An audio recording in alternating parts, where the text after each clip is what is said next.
All right, let's call this meeting to order on October 20th at 6 p.m. Roll call, please. Councilmember Bracco. Here. Councilmember Klein. Here. Councilmember Fugazzi. Here. Councilmember Hilton. Here. Councilmember Marks. Here. Councilmember Ramirez. Here. And Mayor Bozo. Here. Move on to item 1.3, City Clerk's report on posting the agenda, please. Thank you, Mayor. This agenda was posted on Monday, October 13th at 2:26 p.m. Okay, item 1.4, please rise for the Pledge of Allegiance, led by Councilmember Zach Hilton.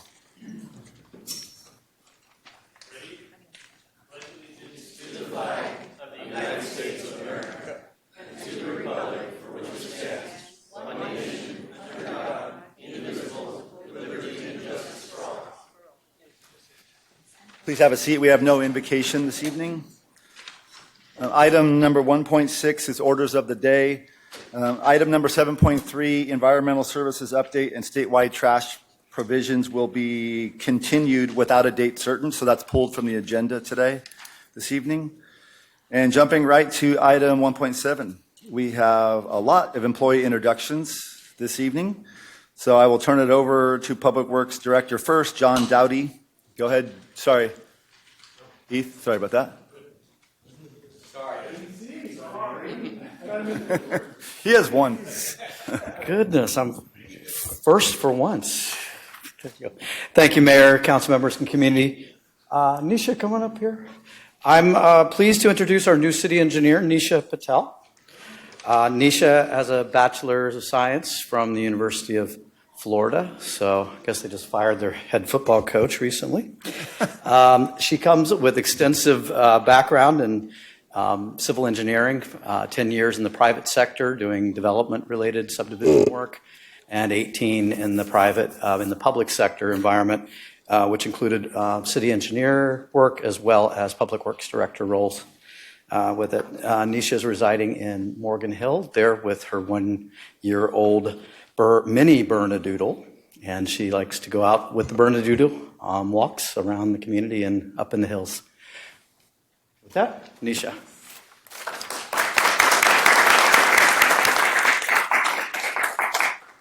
So thank you, John. I'm honored for John to introduce me as your new city engineer. I am really excited to serve the community of Gilroy.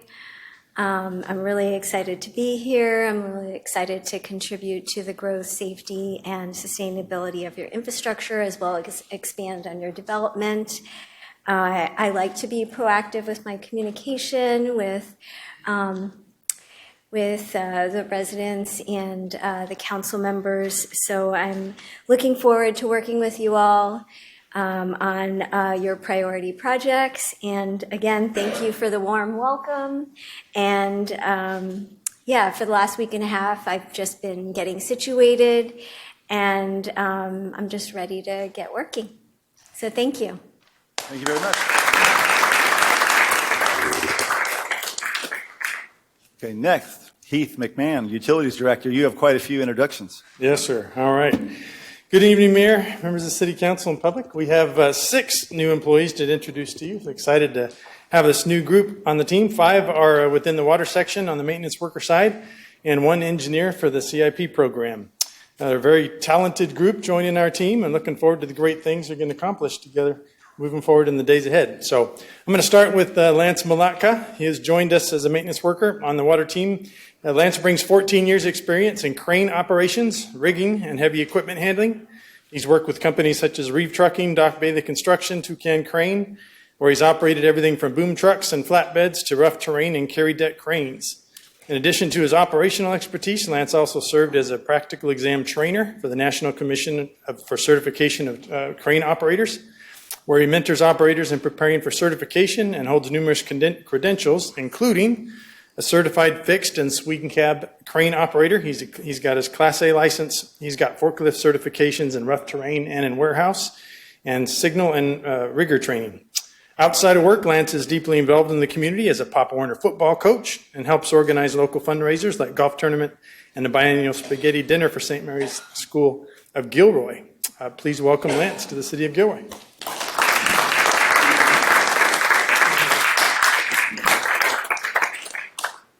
Hi, I'm Lance. I'll be a maintenance worker one, like you said. Just want to thank you guys for the opportunity to be able to serve Gilroy, and I look forward to what the future holds. Thank you, guys.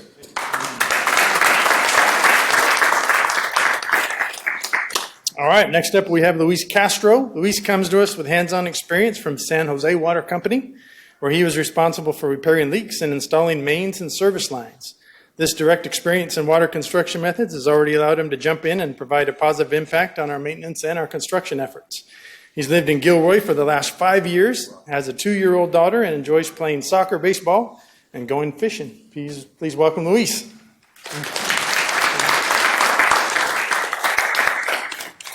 Just want to say thanks for the opportunity. Hopefully, I can spend a long time here with the city of Gilroy, and very excited and looking forward to the new becomings.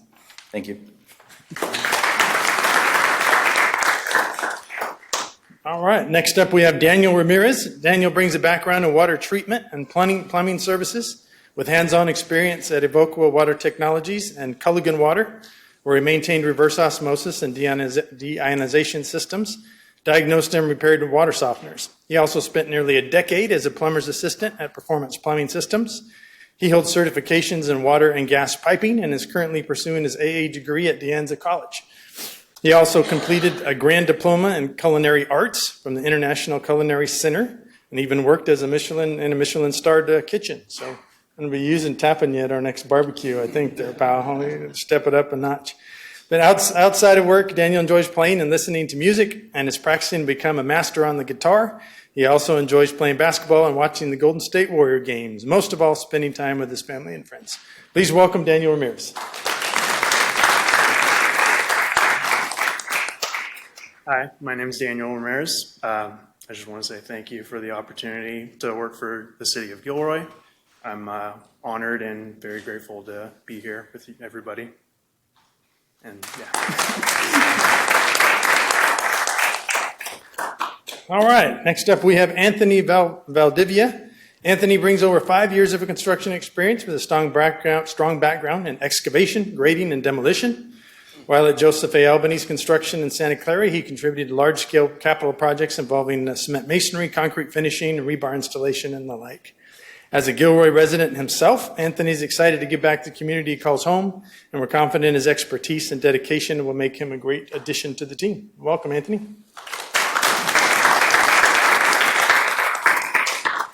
First of all, thank you for the opportunity to work here in Gilroy. It's especially rewarding now that I have my 1-year-old, so it's perfect to work near home and be able to contribute also to the city where I live. Thank you. All right, next up we have Antonio Rodriguez. And Antonio was interesting in that he was a professional painter for 15 years, but he had a great desire, really wanted to work for the city of Gilroy. So 9 months ago, he joined us and was hired on as part-time employee in the streets department, where he established a good reputation for being a solid and good worker and was progressing real well. So when this full-time opportunity opened up in the water section, he jumped at the chance, so we're delighted to have him as a full-time employee on our team. He's a Gilroy resident for 20 years, father of 3, enjoys working with animals, and his favorite sport is playing soccer. Welcome to Antonio.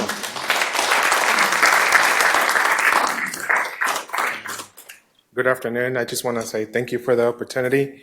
I'm excited to do work in the water department.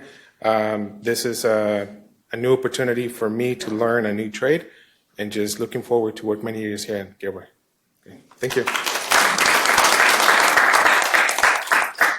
All right, so that's our new host of maintenance workers coming in. We also have a new engineer coming in. That's Juliana Lorenzano, who joined our team just last Monday, right? Just a week in. So excited to have her as part of the CIP section in engineering. In her previous role as assistant engineer for Valley Water, she worked on designs for capital improvement program projects such as major pipelines, pump stations that serve Santa Clara County. She also worked as an intern with West Yost Associates to gain water engineering consultant experience, and as a field engineering intern for Walsh Construction, working on the dewatering facility at the San Jose Santa Clara Regional Wastewater Facility. Juliana earned a bachelor's degree in civil and environmental engineering and a master's in GIS from Calvin University, where she also led student teams on international clean water projects. A proud South Bay native, Juliana is passionate about improving local utility infrastructure to ensure there's ample high-quality water to support our communities. In her free time, she enjoys traveling, volunteering at church, playing volleyball, and hiking with her husband. So please welcome Juliana.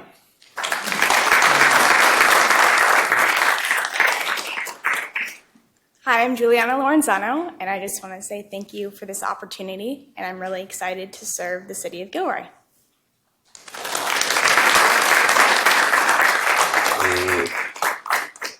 Thank you very much, everybody. All right, moving on to item number 2, ceremonial items, proclamations, and awards. So I have one proclamation this evening, and this item will be accepted by Gilroy Stand United Against Hate. So Noshaba and some of your group, if you'd like to come up to the podium, I will meet you down there. And usually the way this works, you guys will come up, Noshaba, you'll say a few words, and then council will all take a picture right in front of you after.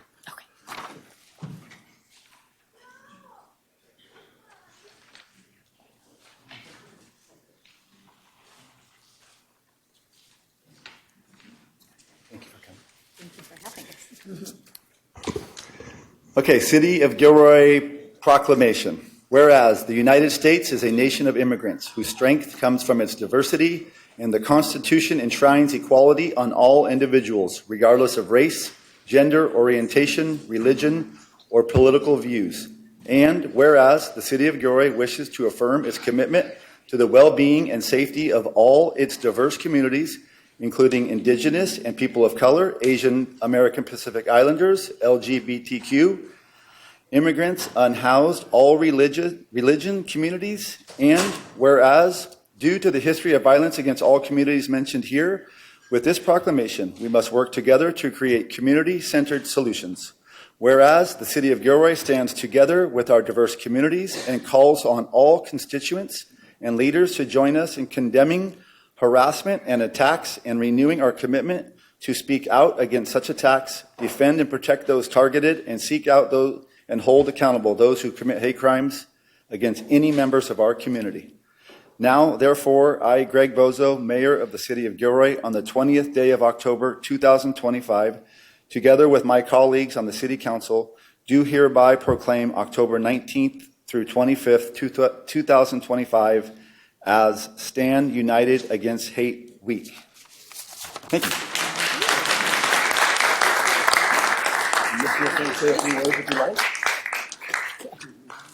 So we just want to thank Mayor Bozo, and it always feels great to call you our mayor, and as well as the fellow city council members who have supported us, our community. It is a group of individuals, very diverse, and for us, it's not just one week like the nation does. To us, it's every day to stand together and united to celebrate diversity and stand united against all hate. So thank you.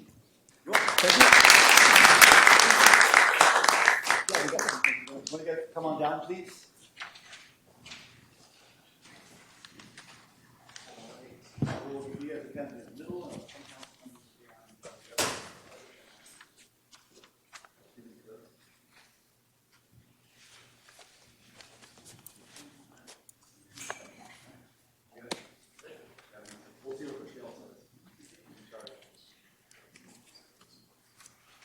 So Mayor, I'm going to have you step this way just a little bit.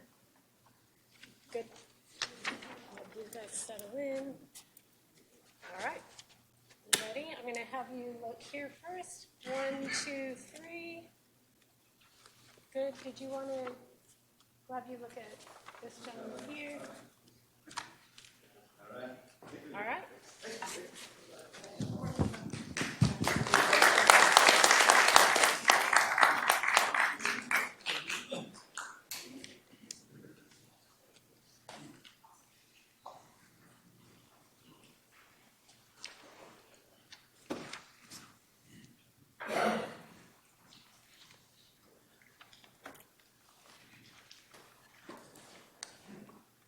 All right, thank you very much. Moving on to item number 3, 3.1 is public comment by members of the public on items not on the agenda but within the subject matter jurisdiction of the City Council. Thank you, Mayor. I have 4 speakers. We'll call up the first 3. Donald Perino, followed by Greg Filios, and then Ron Kirkish.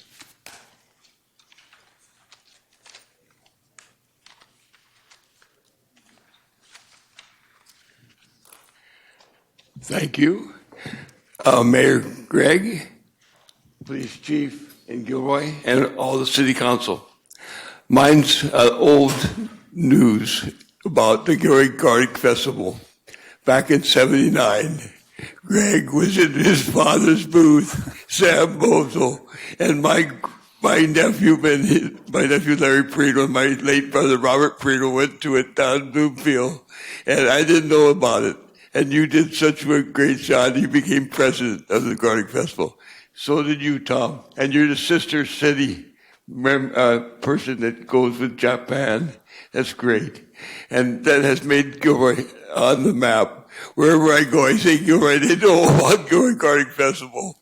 And thank you very much for doing that. All of you that were involved. And I read this in the Gilroy Dispatch Garlic Festival memorial book I received a couple years ago. Just start reading it. Your dad and Gene did the cooking there in the 80s and 90s, and it was great. So once again, thank you very much for killing Gilroy on the map.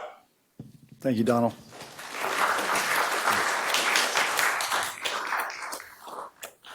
Greg? Honorable public servants, in 2 weeks, we have an election, November 4th. There's 3 items on there, and 3 basic items. I'll only speak to you about one, who's talking about Measure A. And I mentioned it in the beginning, and about how important it was to our community. Last Thursday, the Gilroy Unified School District passed a resolution supporting Measure A. So you've got a group of educated, dedicated, caring individuals of a board serving all the students in Gilroy supporting this measure. That says something. When a group like that supports this measure, you got to figure there's something going on there. So I'm just pointing that out. In the next couple of weeks, a group called Indivisible South County, used to be called Indivisible Gilroy, but now we're including San Martin and Morgan Hill. Indivisible South County will be out doing canvassing in the neighborhoods. So if you hear people calling, oh, there's somebody coming to my door, there's these people in my neighborhood. It's Indivisible South County people going door to door, just spreading the information about this measure. There will be phone calling. So there's these people calling. Yes, there are some people calling. You're going to hear that. You're still going to be seeing postcards coming in the mail. If you haven't gotten yours yet, you'll be seeing that from Indivisible South County. So I just want to let you know that this is something that we want you please to look at, and you'll be hearing it. We just want to keep you informed of what's going on here in South County. I'll speak to you again in a couple of weeks. We'll have one more Gilroy City Council meeting before the election. And so I'll be speaking to you then also. Thank you so much. Thank you. Good evening, Mayor Bozo, council, and community. I'm going to be speaking about the issue that I've been speaking about lately, about drugs. Yesterday I was in Nob Hill, and the lady in front of me at the checkout station told me that she was a very young lady, that her husband had passed away. And I asked her, was it drugs? She goes, yes, fentanyl. And that brought to my mind that lately our country has been blowing up boats out in the Gulf of America that are laden with drugs, dangerous drugs. There's about 7 boats. And each of those boats carries, estimated to carry enough drugs to kill 26,000 people. That's a total of 182,000. And this was done with over the last 2 weeks, I believe, or 3 weeks. So why do I bring this up? Our country is finally taking action on dangerous drugs. 31 of those people on those boats died because of the attack. but that's minor compared to 180,000. So I'm not unhappy that there is death associated with it because they are killing hundreds of thousands of our people. The other issue is, what is our county doing about drugs? What is our DA, Jeff Rosen, doing about drugs? And over the last couple of at least 2 or 3 meetings, I've showed you this spreadsheet that I've gotten from our supervisor of documentation here in Gilroy. And for 2022, 2023, he has done nothing.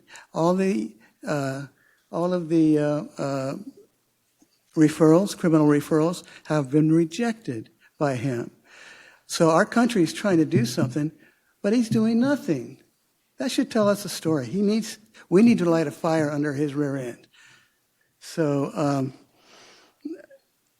I'm hoping to get the data for 2024 here and 2025 after that to show you all what's going on with the DA. Thank you very much.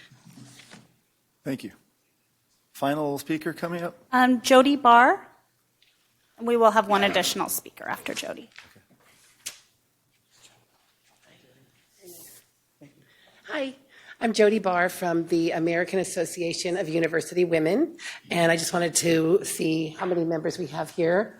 If you want to stand up, our group, AAUW, we're really known AAUW of Gilroy, but we just wanted to make ourselves, make you aware of our little club here in Gilroy. It is our title of University Women, but we do accept girls with 2-year degrees or certificates. Judy Bozo is on our club, love her, she's our treasurer. Tom Klein spoke at our last luncheon, which was wonderful. Really enjoyed your speech and having you at our luncheon. Our main mission is to advance equity for women and girls through advocacy, education, philanthropy, and research. And all of our members are very active in our group. We don't have a huge group, so this year we're trying to up our membership. So we wanted to let you know that we're here and that we are also have a policy I just completely lost our environmental action group. So we're trying to be a little more prevalent of what's going on with our environment in Gilroy. We have an annual quilt show every year to sponsor girls to our Tech Trek, which is taking place in Santa Cruz, the University of Santa Cruz. And we send 4 girls to the Tech Trek for the STEM program. So the girls go for a week and we sponsor them and they thrive, and we just hear back from all of the girls that we've sent to Tech Trek every year. And we're still hearing from girls we sent 10, 20 years ago. So it's a very vital group, and we just want to let you know that we're here. Thank you so much. Thank you. And I have one further speaker, Mayor. Dan Donovan.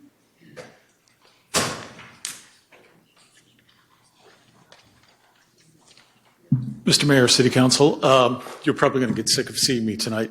I just had one thing to say. As the gentleman over there mentioned, we do have an election coming up. I wanted to make sure that the public was aware that our early voting center will be opening at South Valley Middle School in the gym on IOOF on Saturday. So if anybody who's watching this or is in the audience who didn't receive a vote by mail envelope or wants to deposit it there or would like to vote in person, we'll be open on Saturday morning. And we'll be open all the way through Election Day until, I don't know, whenever the polls close and whenever our ballots get up to San Jose. Thank you. Thank you. I have no further speakers. All right, thank you very much. Moving on to item number 4, reports by council members. Councilmember Bracco. Nothing to report. Councilmember Fugazi. Nothing to report. Councilmember Marks. Well, I don't have anything to report, but I do want to thank Gilroy Fire for the wonderful shirts and hat that they gave to us in support of October Breast Cancer Awareness Month. I think all this is greatly appreciated by us to know that they are so involved and aware. Thank you. Thank you. Councilmember Hilton. Thank you. From Santa Clara County LAFCO, the board directed LAFCO staff to develop an RFP for a countywide water and wastewater service review to begin in February 2026 and completed by February 2027. The draft RFP has been sent to Gilroy staff for review and comments. What is a service review? A service review is a comprehensive review of services within a designated geographic area and includes steps to obtain information about services in the geographic area, evaluate provisions of services from a comprehensive perspective, and recommend actions when necessary to promote the efficient provisions of those services. In Santa Clara County, service reviews are intended to serve as a tool to help LAFCO, the public, and other agencies better understand public service, governance, and delivery, and evaluate options for the provisions of efficient and effective public services. Lastly, I joined the Gilroy Unified School District last week as they announced Pathways to Success, a new partnership with San Jose State University that guarantees admissions for any CSU-eligible GUSD graduate to the university. And congrats to them for this partnership that benefits our youth for generations to come. Thank you. Thank you. Councilmember Ramirez. I would just like to echo Councilmember Mark's appreciation of the fire department. As you can see, we're both donning shirts that they brought. And I'm hoping that perhaps when I do my ride-along later on this week with the police department, I might get one of their badges as well. But no pressure over there, Chief. But I would also like to report that Sister Cities has a number of students arriving from Japan next week, and they will be here for the week. They have a number of wonderful activities, and it's just a great way for students to learn about other cultures and communities, and I'm just real pleased that they're coming. Thank you. Councilmember Klein. No report. Okay, I have no report this evening. Moving on to item number 5, it's the consent calendar. We have one item on the consent calendar. Any public comment on the consent calendar? I have no speakers. Okay, I will entertain a motion to approve. Move to approve. I have a motion by Councilmember Fugazi, I'll second. a second by Councilmember Marks to approve item number 5, the consent calendar. Excuse me, it's 5.1. Roll call, please. Councilmember Bracco? Yes. Councilmember Klein? Yes. Councilmember Fugazi? Yes. Councilmember Hilton? Aye. Councilmember Marks? Yes. Councilmember Ramirez? Yes. Mayor Bozo? Yes, motion passes 7-0. Moving on to item number 6, bids and proposals. 6.1, Old City Hall HVAC system replacement of 2 air conditioning units for $70,000, and adopt a related budget amendment resolution to appropriate the funds. Staff report, please. Hi, good evening, Mayor, members of council, and members of the community. Leanne McPhillips, I'll be giving this presentation tonight. And Walter Dunkel, our Facilities and Fleet Superintendent, is also here to answer any questions that you might have. So just a little background information on Old City Hall building. It was built in 1905. It's been on our historic registry since 1975. It's owned by the city, and we lease it to the Old City Hall restaurant. They've been operating it since 2012. It's about 4,800 square feet, but it was, intended for office space. It wasn't built and used for a restaurant initially. The HVAC system is over 35 years old, and our urgent issue is that 2 of 3 upstairs HVAC units have failed and need immediate replacement. There's one single unit that's functioning, but it is not able to manage the upstairs area on its own. So the replacement cost for the 2 units is a little over $35,000. There's also additional work required for electrical, drywall, and permits, which could run about $15,000. And then, depending on what we find when we get in there, engineering work could be needed due to the age of the building, the aging infrastructure, and if these engineering services are needed, that could have another cost of $15,000. And then just the unexpected contingency. I know we talked about contingencies at our prior meeting. Only used if needed, depending on what we find once we get into it. So maximum total project cost is estimated at about $70,000. If council recalls, back in December of 24, staff came forward with the CIP project for the design of the HVAC replacement. This was not approved by council. The design work was estimated at $145,000. The whole project could have run up to $800,000. We just didn't know until we got the design plans, and council made a decision to put that on hold at that time. So we decided that it was best for us to bring this issue back to council now for some direction, because We could move forward under the city administrator's authority, given the dollar amount, but given what council communicated to us about the HVAC system over at Old City Hall, we just felt it was best to check in before we went on any further. So the Old City Hall lease, right now the monthly lease rent payment that we collect is $7,306.11. There's base rent plus some maintenance costs for maintenance contracts that we have to operate different things in the building, such as the elevator, fire alarm, HVAC maintenance, and HVAC water treatment. The lease payments from the tenant are current at this time. From fiscal year 21 to 25, we collected $427,000 in rent payments from this tenant. And to date, for fiscal year 26, $29,000 has been collected. We need to let you know this because we just want to be fully transparent. We're having some issues with the cast iron sewer wastewater pipes at Old City Hall. About 3 years ago, we had a similar issue in the dining room. Now we're having the issue in the kitchen. The dining room project ended up costing about $130,000 in emergency repairs in order to get that fixed. We had just recently, in the last couple of weeks, we had to do some P-trap replacements due to pooling water in the kitchen. That cost $15,000 for those repairs. We were working on getting some quotes for the repairs in the kitchen because the pipes are failing, and we're estimating $40,000 to $50,000 for those repairs if no other issues come up once the trenching occurs. And this will also require the restaurant to close down for 5 to 7 days while the work is done. In fiscal year 25, just on general maintenance of Old City Hall, we spent about $36,000 in outside contractor repairs and another $5,000 in staff time. To date, fiscal year 26, $12,790 in outside contractor repairs, plus just the recent $15,000 for the P-trap replacement. So we're at about $28,000 so far this fiscal year in maintenance repair costs, and another $1,200 in staff time. So Old City Hall Restaurant is a big benefit in the community. It's an important location in the downtown. It's been a restaurant that's been in operation for 13 years. They're an anchor business in the downtown, often a draw for other businesses. They bring additional customer traffic. They add some jobs. And Old City Hall Restaurant is one of those restaurants that does create a sense of community here in Gilroy. There's a lot of events and groups that use the rooms upstairs, in particular at Old City Hall.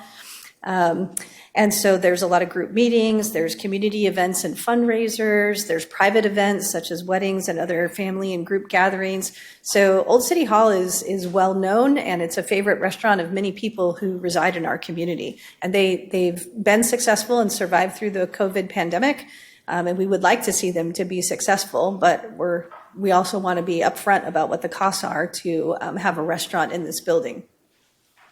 The current lease requires the landlord, which is the city, to maintain and repair things like roofs and walls, conduits, wires, plumbing within the walls, the exterior facade, HVAC system, elevator, etc.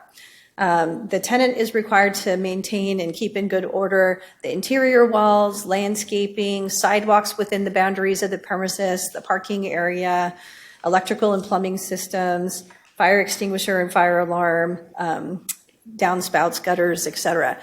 So the lease lays this all out.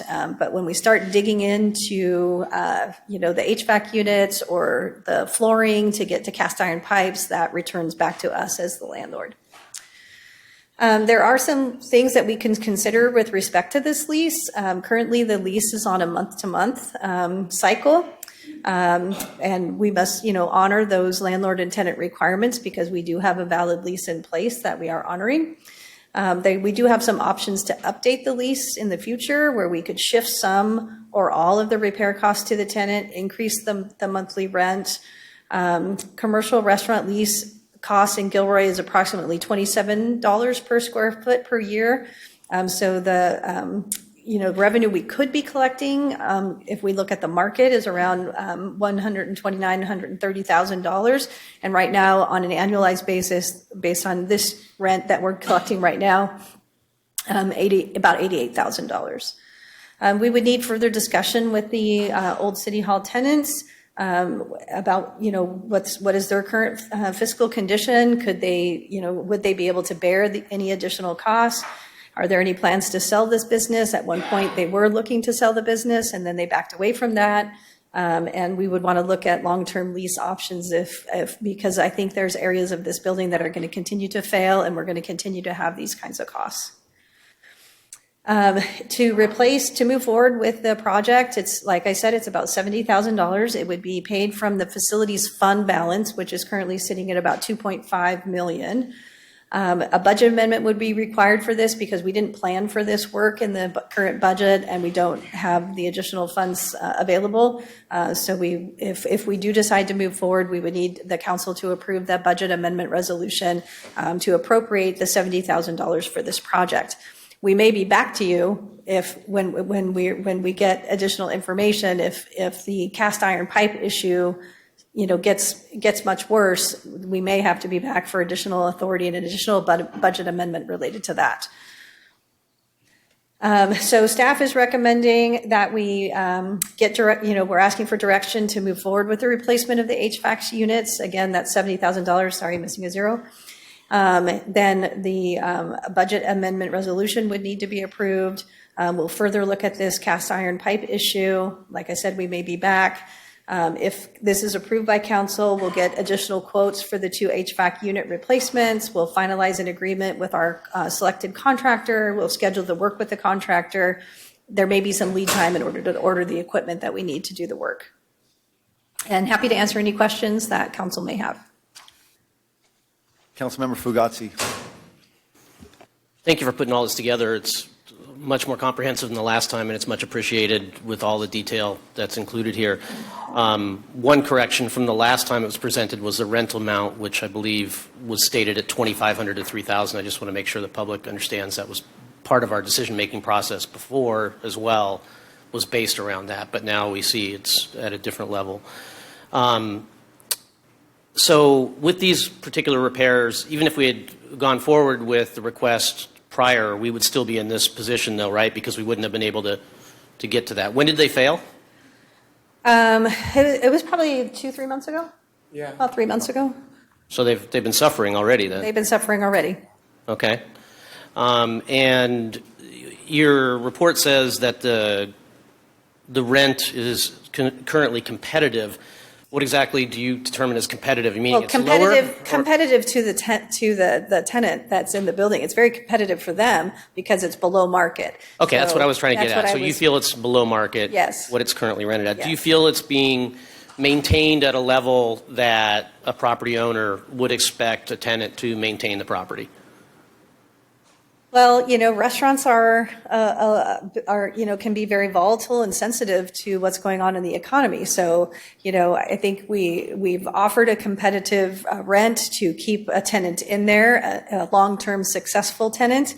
I don't know how delicate things are with that tenant, if they could bear the cost of paying. No, what I'm rent. getting at is just in general, since we're talking about the property, you have so much detail on the property, as the landlord, and this is, I guess, this is in your department, right? So you're literally the landlord, more or less, overseeing this. Do you feel that they are keeping the property maintenance, paint, carpet, everything in the way that they take care of the place up to what you would consider good standards? I would say yes. Okay.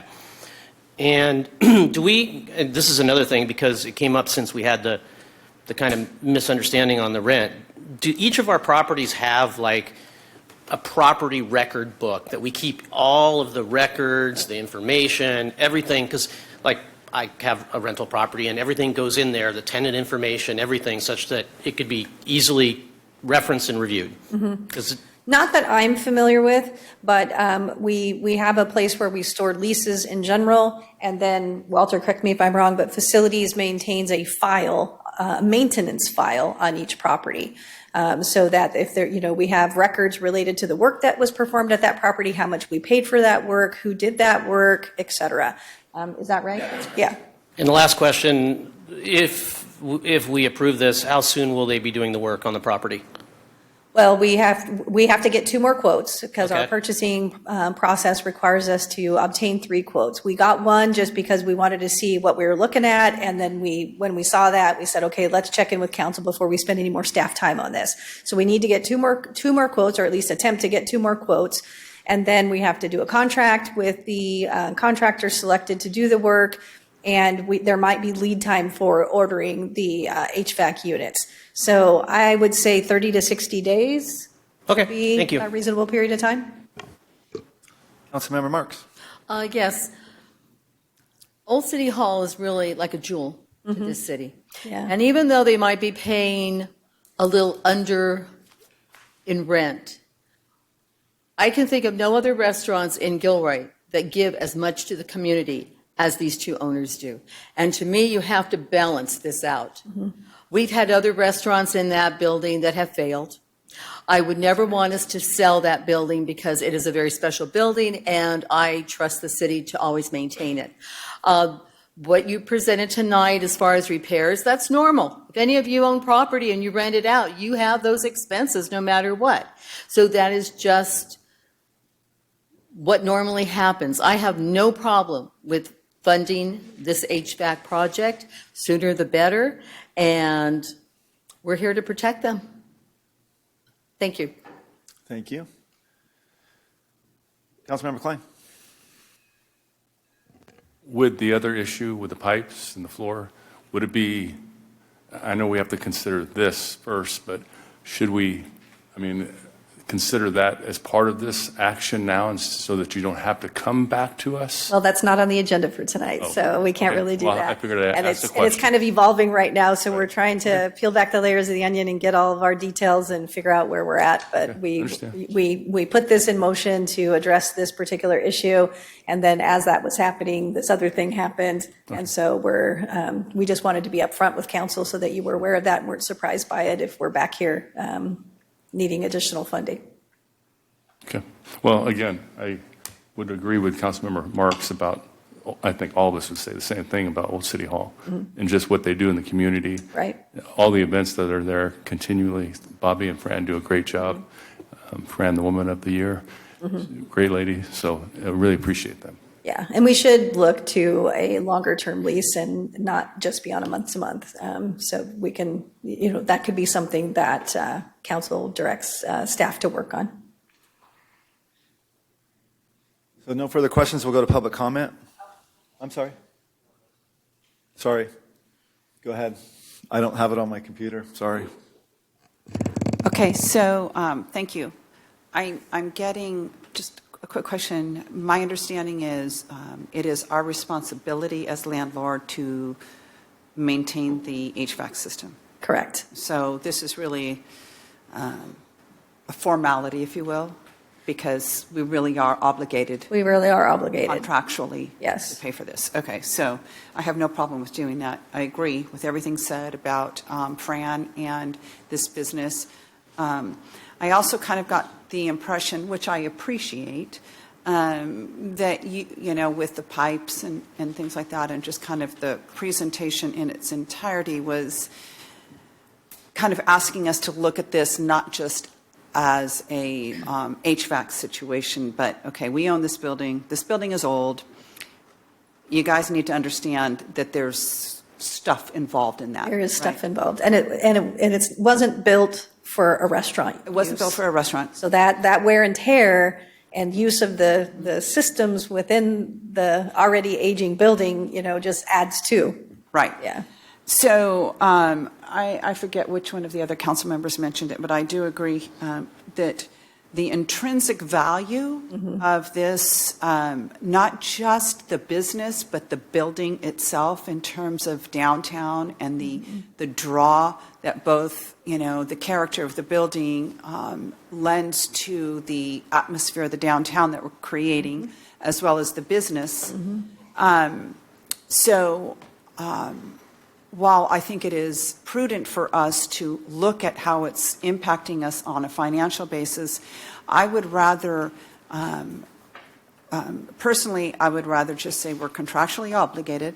Let's move forward on this. And then when our economic development director comes in, look at what would be once this lease goes away and this business owner says, I'm done, what would be the best opportunity for this building moving forward? But I would be very, very reluctant to sell the building, because then we lose control and it could be leveled and it could be a parking lot. So. And we did provide a copy of the staff report to the current tenants to see if they wanted to be here tonight. But they read the report, and Bobby was out of town. But I think Fran said there really wasn't anything else to say. Okay. Thank you. Councilmember Hilton. So what happened last December is we were going to go down that design path, and then we backed off because of what Councilmember Ramirez just talked about. We're looking for the economic development. We want to have all these assets available and not go too deep financially in any of them until we get some good direction. But I thought we couldn't just do this. We couldn't just go out and source HVAC systems. I know Councilmember Rocco asked that. He's like, why are we doing all this if we need HVAC? Why don't we just get it? So how did we bypass that to here? Because they failed, and they're no longer operational. And we have a maintenance requirement, where at the time that we brought the design project to council to move forward with the design of the entire HVAC system in the entire building, which would involve, basically, taking out all the inner workings of the HVAC system and replacing it with something more modern. That was us trying to be proactive and look forward, because we could see what was happening. We could see that the system was failing. We were over there with doing repairs all the time. And so we knew it was just a matter of time before, things were going to, evolve and shut down. So we reached that place where two of the units upstairs completely failed. So we're, now under the lease, we have an obligation to have the HVAC up and running. So we need to do something. All right, thank you. Okay, let's go ahead and go to public comment, please. I have one speaker, Dan Donovan.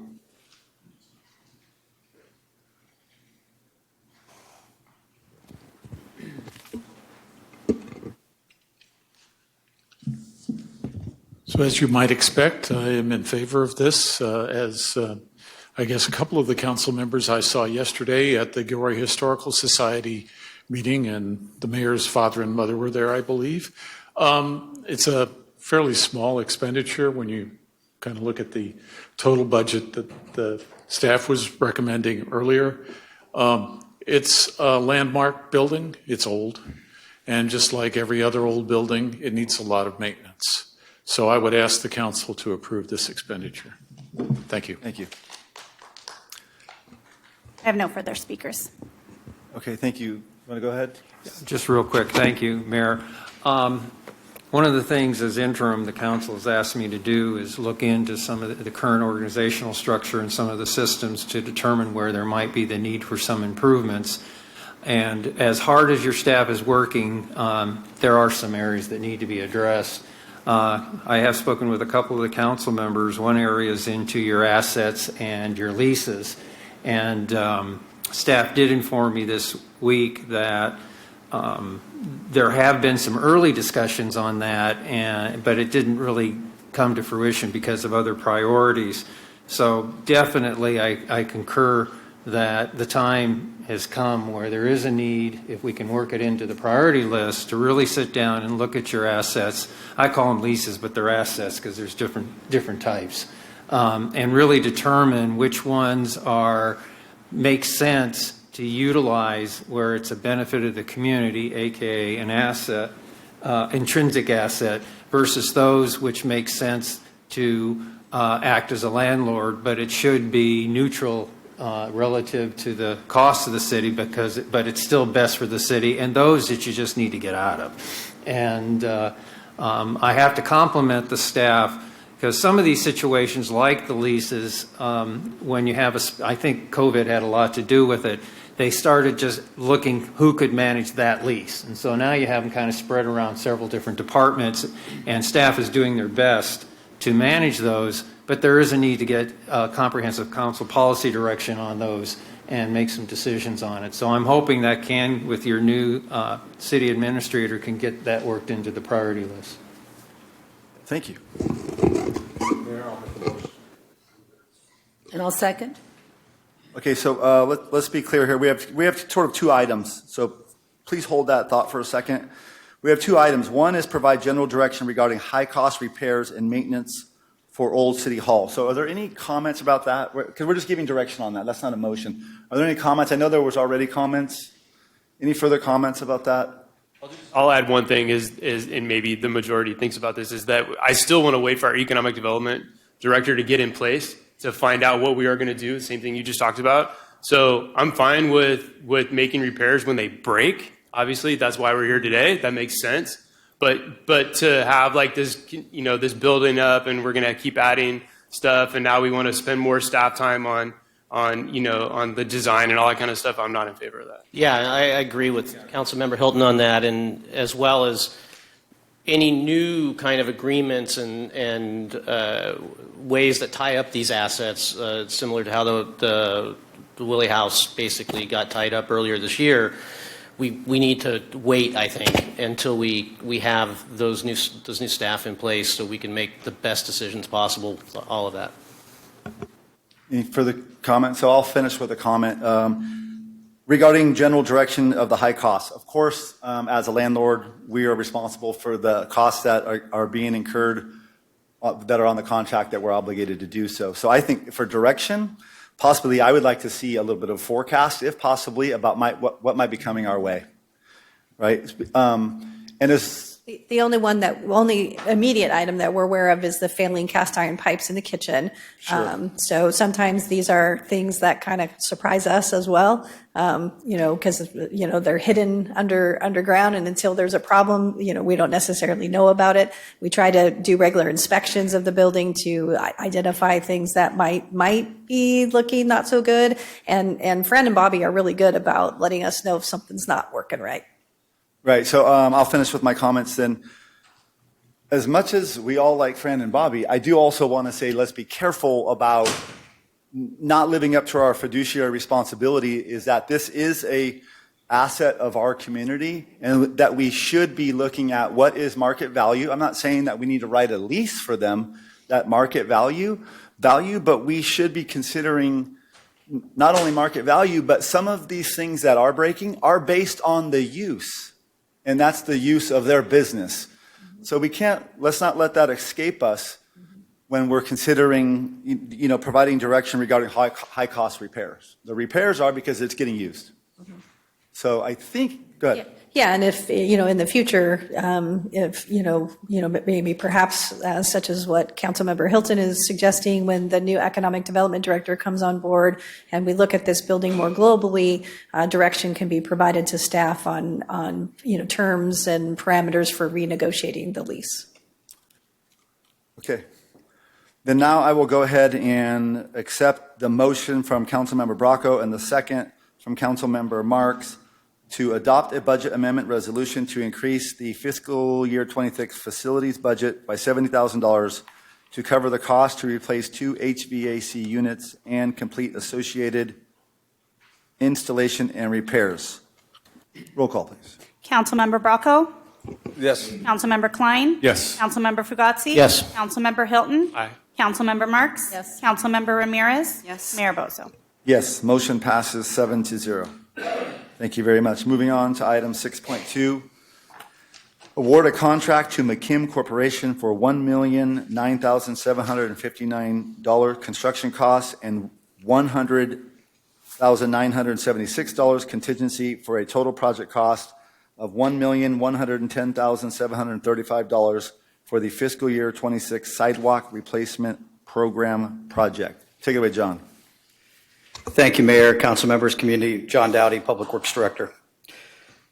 Tonight, again, we're here to consider award of a contract for sidewalk replacement project for fiscal year 26. We are recommending that the council award this contract to McKim Corporation for a total of $1,009,759 and also with a contingency. and also authorize the interim city administrator to execute the contract and associated documents. As the council, I think, is well aware at this point, you've been through this a few times. You started, the city started in 2006 with a shared sidewalk replacement project program. And in August of 2024, you made significant revisions to that program, which would place much of the burden on the city to front the cost and to administer the project. And in August, you considered and approved some modifications and clarifications of that policy, and we're operating under the August 4, 2025 revisions. We, under that program, maintain a list of identified and requested and then ultimately confirmed locations where sidewalk repairs and replacement are necessary. Many of these are the result of street trees, basically the roots, incursions, lifting the sidewalks, tongue-tied today. And, but there are other reasons for those replacements as well, but that's a primary purpose and consideration. This list currently includes about 250 confirmed locations, and we assume and believe that this list will only continue to climb. I will say this, we, in addition to this program, which is complete replacement, the city also operates, and you provided funding for us to do interim maintenance and repairs, basically shaving the lifts that are less than 2 inches, and that provides a very, very good value. But ultimately, most of those sites will end up being on this list. So that also provides us a basis and an additional listing that we have. So we're working both sides of this, trying to stop as much as we can, and the issues occurring in both ways. This project includes 87 locations. As the council, I think, is aware of, we came to you in June with a potential award of contract for 38 locations. You agreed to actually not award that contract, reject all the bids, and to move forward with a bigger, more extensive proposal at 87 locations that we've been able to fit into the budget. Our estimate was $1.382 million or so, and that came from basically the median cost point that we saw with the proposals coming in for the June bid package. So that was where that estimate came from, and that was, we felt, was a reasonable place to start with in terms of the estimate. This is a diagram basically noting the general locations of where the repairs are. This really is just to show that if you put these into various sections of the city, there are repairs occurring virtually everywhere within the city limits, which is also part of your policy and program obligations and commitments. These are samples and examples of some of the work that we're going to be working on and fixing. Here you can see some of the areas the root damage occurs and affects the gutter pans and curbs, significant uplifts, and really affects, these are beyond the affecting trip and falls, because I think most people are not even venturing onto those. Skateboarders probably and bicyclists are having a good time maybe with those, but no one else. Certainly from an ADA perspective, these are not acceptable. And so that's why and how many of these 87 locations were kind of the worst of the worst. And again, part of what we're also looking at is making sure that we are getting the best dollar for dollar value, which is to try to place as many of the replacement projects together, or at least near proximity to each other, to reduce the cost of the mobilization and related cost with that. So that's part of this as well. Again, we advertised for this bid for 87 locations and opened the bids in September. And during the course of the bid analysis, 3 bids were disqualified and deemed not responsive. The lowest responsive and responsible bidder was deemed to be McKim Corporation, and that bid was 24% below that engineer's estimate. So we received in that the 5 submitted. This is a breakdown of that, and those 3 were disqualified: ASG, JJR, and Villalobos and Associates. Following the notice of intent, we received 2 formal bid protests from ASG Builders and Villalobos and Associates. The city worked closely with the city attorney's office to review and evaluate those protests and determine that McKim Corporation is still the lowest responsible and responsive bidder. The total cost of this would be $1,009,759. We are recommending a 10% contingency. The reason for the contingency in this matter is that we are still some variability in what we're going to see out there. We're dealing with tree removals. We're hopeful that most of the tree removals will be limited, that we can do managed work with that and cut roots and not lose the trees, but we may have to do additional trees beyond what we're anticipating, and that'll be done through an arborist review and recommendations. That will not be the contractor's call or frankly the city's call as well. It'll be a licensed professional doing that. This project be funded by a sidewalk repair reserve fund that this council created for this purpose. We have budgeted for fiscal year 26 $1.5 million, so this would be roughly 1.1 million of that. The remainder of the funds, if we use all of the contingency, that would be about $400,000 coming back to this reserve fund, and that would be used in the next year's fiscal year 27 work, or potentially a project even continuing later this fiscal year with that if all things align. Should the council choose to approve this contract tonight, staff will complete the contract, begin finalizing the construction schedule, and hopefully be working on this around probably the first of the year, no earlier than that, I'm guessing at this point. And I'm available for any questions. Thank you. I have one. Councilmember Fugazzi, please. A couple of questions. Although you said it covers most of the city, it appeared that there was nothing east of Monterey, south of Leavesley. Is there like not too much going on there that needs repair? Did we do it somewhere else, or? First of all, I guess that's an area that we'll, you can go back to the map. Go back to probably it. Help people. Go back to it there so we can take a look at it. Part of this, obviously, the policies and the program that was approved by the council looked at focusing on high usage areas. So those focused a lot toward safe routes to school, for example, routes to school, routes to and I think from to commercial from residential areas, and also some of the largest concern areas. I think what you're seeing is that a significant number of these are where you have the largest street trees as well. This program sort of focuses on where those uplifts are.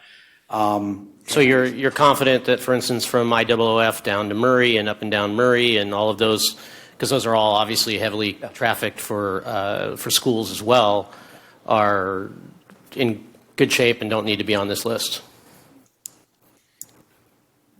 That's a tough question, council member. Frankly, I can walk down, you and I can walk you understand, down any street it does look weird for the people who live in that part of the city if they don't have any dots on their area of the map, right? I mean, I appreciate that. We go off of, first of all, the list that we have. We have the folks making requests for the considerations. We have identified areas where we have other projects, and we find those issues with this. So from that perspective, all I can speak to is this has not been the highest priority for resident or property owner concerns and questions. So the next question is on the dollar amount. Is that inclusive of the property owner's part, or is that the property owner's part of that, whatever percentage it ends up being, comes back to the city and offsets that? This is inclusive of this. That amount is the total cost of the project. We will then seek the reimbursement back based on your policy. So the amount of money coming back to the program will eventually come back at a much higher number based on the program that you've adopted. The concern and the reason why we didn't really pull that out was and is that there is a minimum 1 year sort of payment program out there. And if folks choose not to voluntarily join in the program in terms of that payment offer, before we get to the point of actually putting them on the tax rolls and recouping that, it's 2 to 3 years out from when we would receive back those reimbursements. So we just assume that money kind of gone out of the program, and it will then replenish that funding. What is your estimate as the percentage we're going to recoup out of that? 10, 20, 30, best case, worst case? We haven't. I wish this is our first program run through this. We were looking at roughly somewhere between 20 and 25% is what we were anticipating as a reimbursement back. As an average across the board. So that's the target, and we'll see where we end up. Yeah. All right, thank you. Councilmember Marks. Yes, it's hard for John to answer that Councilmember Fugasi's question because you're brand new here. Councilmember Bronco, correct me if I'm wrong, but back in 2020 to last year, we focused a lot on the area that Councilmember Fugasi was talking about, and so their sidewalks are really good, and the rest of the city. Well, I don't want to say suffered, but that was a comment that we had addressed also, that the western side of Monterey Road was really being neglected, and we also had a lot of bad sidewalks in the northern and southern parts. So, Councilmember Fugasi, if you walk that area, you're going to see very nice sidewalks already done in what you're concerned about. I'm sure that's what the residents. Thank you. Councilmember Ramirez. Thank you. So when you talk about there's 1.5 million right now, and this is like 1.1-ish. And there is a reimbursement. Mm-hmm. It would be great if it was 100%, but, could we possibly, include more sidewalks or more repairs, more locations to really make sure, as you showed in these photos, a lot of these are extremely dangerous. And I would rather us be far more proactive. If the money is there, if it's earmarked, let's do more and then, get the money back. Is there a reason we're not, I guess? Part of the primary issue that we would have loved to have had more locations identified, and we just didn't know what the economy of scale was going to be out of this issue. We were anticipating maybe 1.3, 1.35, and then we throw in a contingency that puts you at 1.5 million, which is exactly what we had for fiscal year 26. The bids came in lower, which is great. But we cannot necessarily add additional spots on this. What we believe that we could do, if this moves quickly, is to allow us to move forward with the remainder dollars and actually do a smaller project to add additional spots. So we have a program in place where we're getting pretty good at the process and the bidding process. So I think we can do that as well with it. So, forgive me for not knowing this, but it's just not my wheelhouse. Wouldn't it be, when you look at economies of scale, if you added more to this project rather to go back and do fewer, wouldn't those price points per location be higher if you're doing fewer? Well, we're caught in a public bid issue here. So the bid has already gone out. Statutorily, We have to redo the whole we thing. have to bid what we bid, and then we award based on what we bid out for that point, much like what we were talking about with the pickleball last meeting. Thank you. Let's go to public comment, please. I'm sorry? I have three speakers, Tranquilina Villalobos, followed by Rebecca Avalos and Janet Zapata.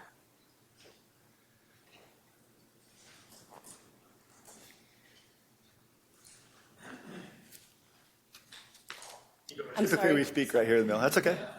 Thank you.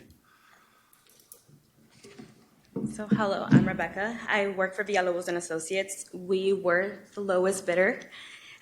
We bid this project at $768,000 base bid. With the additive, it was $845,766. We were disqualified from this project. We do not understand why we were disqualified.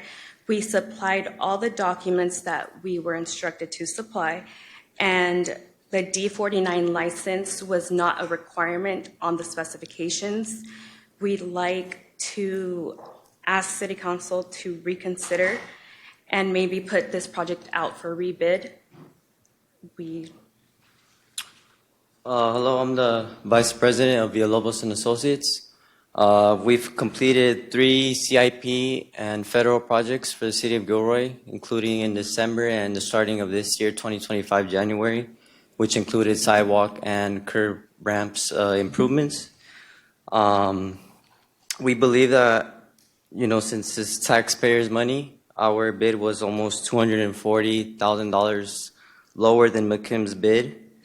And I heard you guys want to add a couple locations, and you guys will be within budget and the engineer's estimate.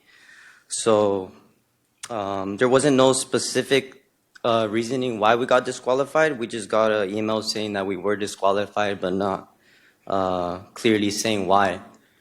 So we believe you guys should either rebid the project or award it to the lowest responsible bidder, which was and should be Villalobos and Associates. Thank you.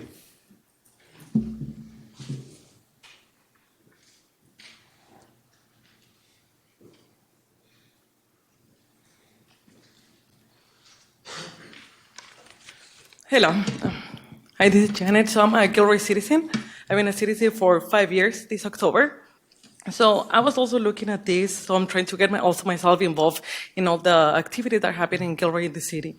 So also I've been able to see that there's been a lot of developments happening in the city as far as like the new pavement and then the sidewalks, etc. So it's been really helpful for myself, my family, my girls, because we love to kind of like skate, and we're actually, instead of using the sidewalks, we've been using the roads.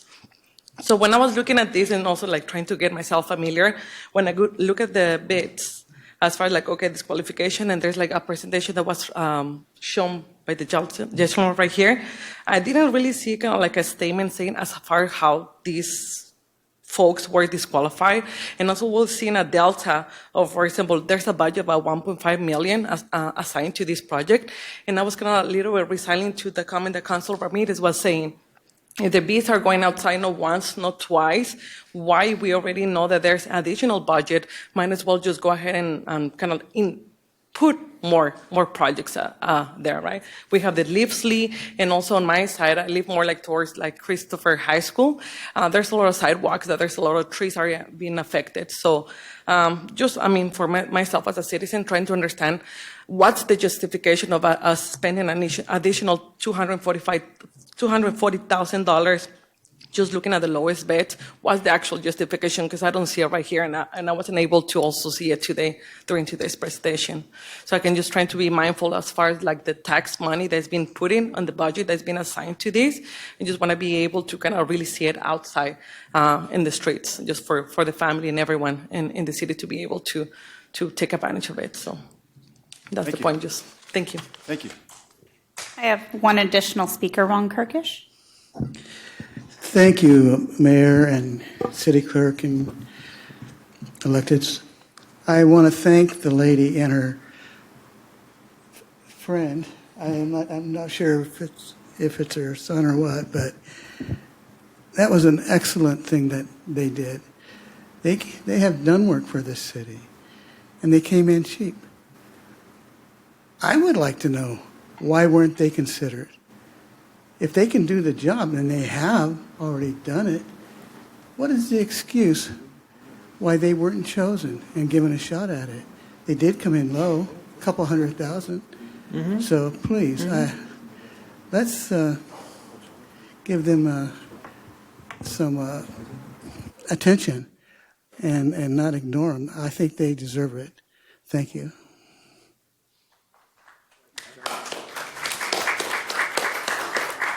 I have no further speakers. Okay. All right, thank you very much. So any further questions or comments for staff? Okay. I would like to hear from John why they were turned down. One of the things I'd like to say, as John's coming up, in addition to the public bidding process, as most public processes are, it's complex and lengthy. But the city, as the staff report indicates, they have over 350 confirmed locations. So obviously, we got a lot more to do, and that's not in question. Plus, as John was indicating, they do have criteria that have been utilized trying to narrow it down. And so to some extent, as John also said, that because the process is lengthy, it would be the staff's recommendation to proceed with this and then see if we can bundle with the savings a smaller project to follow up with. But to delay it at this point, particularly when, I guess, when was construction anticipated? First of the year. First of the year. It'll be raining, but delaying it would just lengthen the process and create more trouble. So we strongly recommend moving forward at this time. But now I'll turn it over to John to get into the public bidding process. I'm also looking and happy to defer anything to Andy as well. Their office was, Jolie was very involved in the process and evaluation. What I will say with regard to the Villa Lobos, clearly in the bid package there was a requirement for 2 pieces of information. They provided 1 piece of information. The only reason that those pieces of information were required is because they had multiple issues with wage reporting through the Department of Industrial Relations. So under your purchasing policy, it requires full disclosure of those issues they have with DIR under wage theft provisions of your purchasing policy. So the reason why they were even required to have those that material submitted was because they had at least, I believe, 3 incidences within the 5-year period where there was concerns and issues with DIR. So that's just gives preface to why we were at that point. And frankly, absent that, the council still would have been given the opportunity to evaluate whether under those provisions to award to Villa Lobos due to those wage theft provisions. But that is the condition under which that request was made, and that was reviewed fully and vetted fully with the city attorney and office. Thank you. Any further questions or comments? Do you want to make more comments, City Administrator? Councilmember Hilton? No, I'm ready to motion if you want it. Well, I'm just going to make a comment really quick before we look for a motion. Really quick, I want to make a comment to the folks that came up and spoke. Just so you know, I didn't want to feel disrespectful. It feels like you guys were looking for some comments back and forth, and that's not what this process is for. So I feel bad you guys were standing there expecting a comment from one of us, and that's just not how this process works. So sorry about that you had to do that. And sorry that the public comment is now closed. So public comment's now closed, so sorry about that. Speaking from experience, small contractor, many years, I know what you guys are going through. I've been through this myself. So don't stop trying to be a part of work in Gilroy, please. Right? You just heard our public works director and you hear council. We want to keep moving. We want to do other projects. This is not the end for you guys. You guys have done great work in Gilroy. So thank you very much. Mayor, may I add on to that? Go ahead. Yeah, real quick. I completely agree with the mayor, and under the bidding process, as he knows and anyone else who's dealt with that, to keep the process fair, there are certain things staff is not allowed to share during the process. They can share it after the decision is made. So we're at that stage now. We want local contractors, local businesses to work with the city. We definitely want that. So staff is always available to sit down with any contractors and go over a previous bid or a future bid before it occurs and walk them through it. Thank you. Okay, Councilmember Hilton, would you like to make a motion? Sure. So I'd like to make a motion to award a contract to McKim Corporation in the amount of $1,009,759. Approve a project contingency of $100,976. Approve a total project expenditure of $1,110,735 for the construction of the fiscal year 26 sidewalk replacement program, number 26-PW-299. Can I do them together or separate? And you can add authorize the interim city administrator to execute the contract and associated documents. Thank you. Looking for a second? A second? Okay, I have a second by Councilmember Bracco.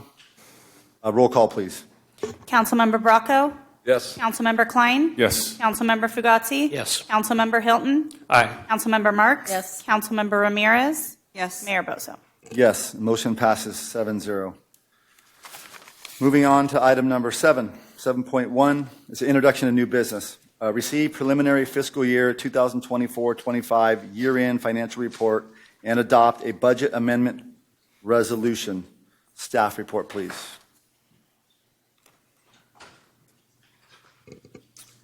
Good evening, Mayor, members of the council and the committee. Harjot Sangh, the finance director. I'll be presenting the item before you tonight, which is the preliminary fiscal year 25 year-end financial report, which is the fiscal year ended June 30 of 2025. And then we also have a few budget amendments for the current fiscal year, which we're recommending.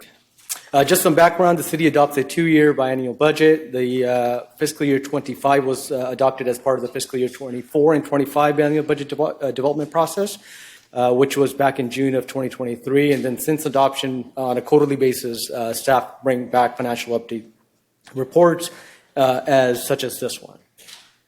The report focuses on primarily general fund, which is the city's most discretionary fund, and then also city has about 60 sub-funds in various different types of special revenues, capital, debt, internal service, and such. So that information is presented in aggregate. So focusing on the general funds, on the revenue sides, the city's budget for fiscal year 25 was $69.9 million, and the actual revenues received were $69.5, which represents about 99% of the budget, so very close to budget. What you can see is within the individual categories, there are some variances. So with respect to the sales tax, sales tax was budgeted at 21.8, but the actuals came in at 20.5. And we knew this fairly quickly after we adopted the 2-year budget, and we've been communicating that to the council as well, that the actuals are going to come in under the adopted budget. However, with the last third quarter report, we estimated that we would receive 20.5, so the actuals did come in with the revised projections or estimates that we communicated to the council. With respect to property tax, it came in slightly higher, primarily in the area of secured property tax. For the utility users tax, again, budget was 6.7. It came in at $7 million higher than budget, primarily in the electricity segment. Franchise tax, budget was 2.5, came in slightly under at 2.4. The shortfall was primarily in the cable TV segment of the franchise. That's primarily because folks are now transitioning to subscription-based streaming applications and such, so that your usual cable, we've been seeing that steady decline for a few years now. To our surprise, the transient occupancy tax, which we anticipated in fiscal year 25 would recover to pre-COVID levels of fiscal year 2019, it actually came in under by about $500,000, and primarily a result of lower than anticipated or projected occupancy. So this is something that we are going to be keeping an eye on, especially as we progress through fiscal year 26. The fiscal year 26 and 27 budget. If you recall, as part of the budget development process, we made some assumptions to new hotels coming online. So we'll be watching this on a quarterly basis.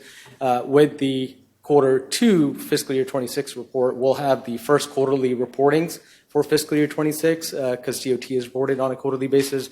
And if there are any adjustments warranted, we'll bring those back to you with that quarterly report. Business license came in line, and other revenues, which primarily includes our departmental user fees that the city charges, intergovernmental grants, and things like that, came in about $1.1 million better. That was primarily for fire strike team. Our fire department periodically will send out staffing to serve on strike teams to assist on other fire events. And as a result, the state reimburses the city for those expenditures. So about $700,000 came in on that. And then about $700,000 better budget on the interest earnings. So we adopted the budget. As you know, the interest rate environment has, interest with the higher interest rate environment, we're able to pick up additional yields. So for fiscal year 25, we were able to come in better as well. So all in all, again, revenue side, general fund came in right around budget.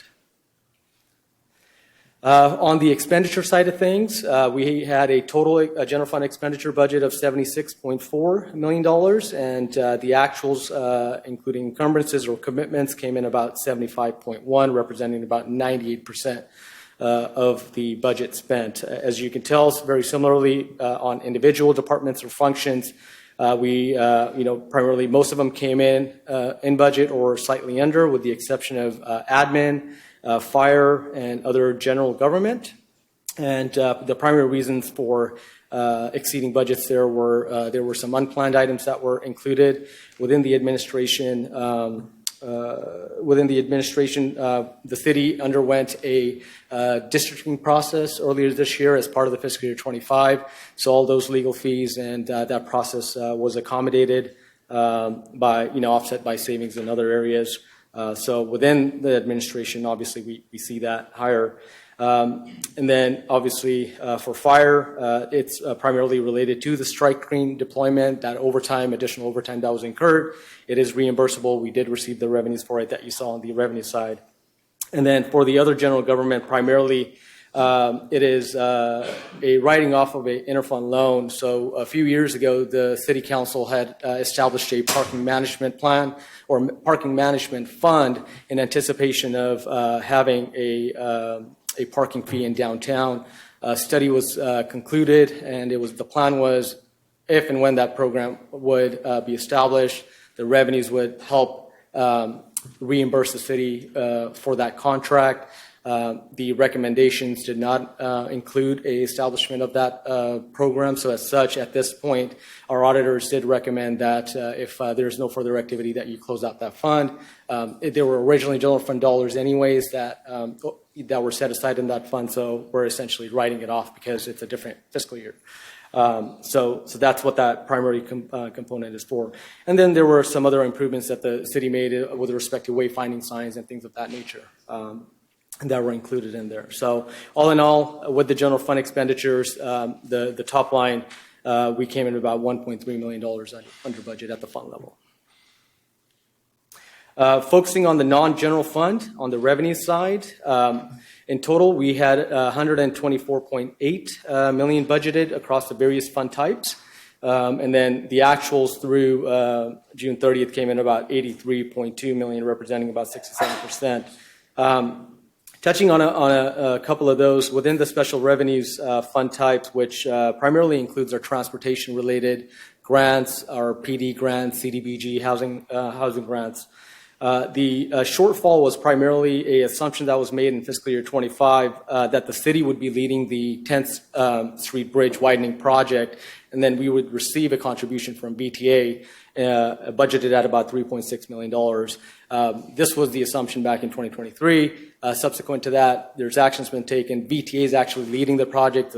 They're doing the expenditures for their project. So the transactions, the cash flow is not going through the city's books. So therefore, we had a budget. Obviously, there's no actual, so therefore that revenue never materialized because they are leading the project. And on the expenditure side, you'll see the same because we were thinking about, we were going to spend the dollars, but we're actually not going to spend the dollars on that project. VTA is the lead agency. And then there are some other grant projects like the Lions Creek Trail, which is currently under design. We had anticipated we would, get the full grant reimbursement because the expenditures are reimbursement-based. Expenditures haven't occurred, so therefore they're related. The revenue hasn't. So you'll find that theme across on both sides, on the revenue side and the expenditure side for various fund types.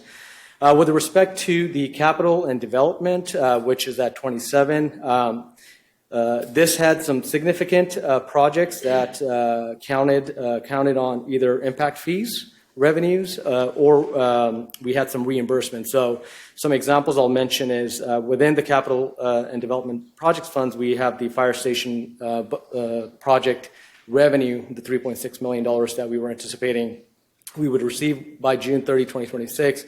It did not materialize, so therefore a part of this shortfall is that $3.6 million payment from the GLR. In addition, we have about $3 million budgeted for the San Ysidro Healthy Living Grant, which obviously the grant expenditure hasn't occurred, so the revenue isn't there, nor the expenditure. We had also anticipated the Ice Center project moving forward. In 25, we had some bond proceeds anticipated, about $12.5 million. Those did not materialize, obviously, as projects are still moving along through the various phases. So all that to say, that's primarily the reason why you're seeing fewer actual dollars. And then on the impact fee fund side, we anticipated a lot of these developments. It's like the GLR. These are assumptions back in 2023 when we adopted the budget, that a lot of these developments would move forward. GLR would be fully, substantially complete by fiscal year 25. Those projects have either been due to the capital, needs and financing needs of the project. They've been either put on hold temporarily or are now moving through a slower process or in future years. So we have adjusted that assumptions as part of the 26-27 budget that was adopted. So on the capital development side, that's primarily that. Looking at the internal services, $18 million budget, spent brought in 16.6. The primary shortfall in the revenue is the energy conservation project that we had budgeted in fiscal year 25.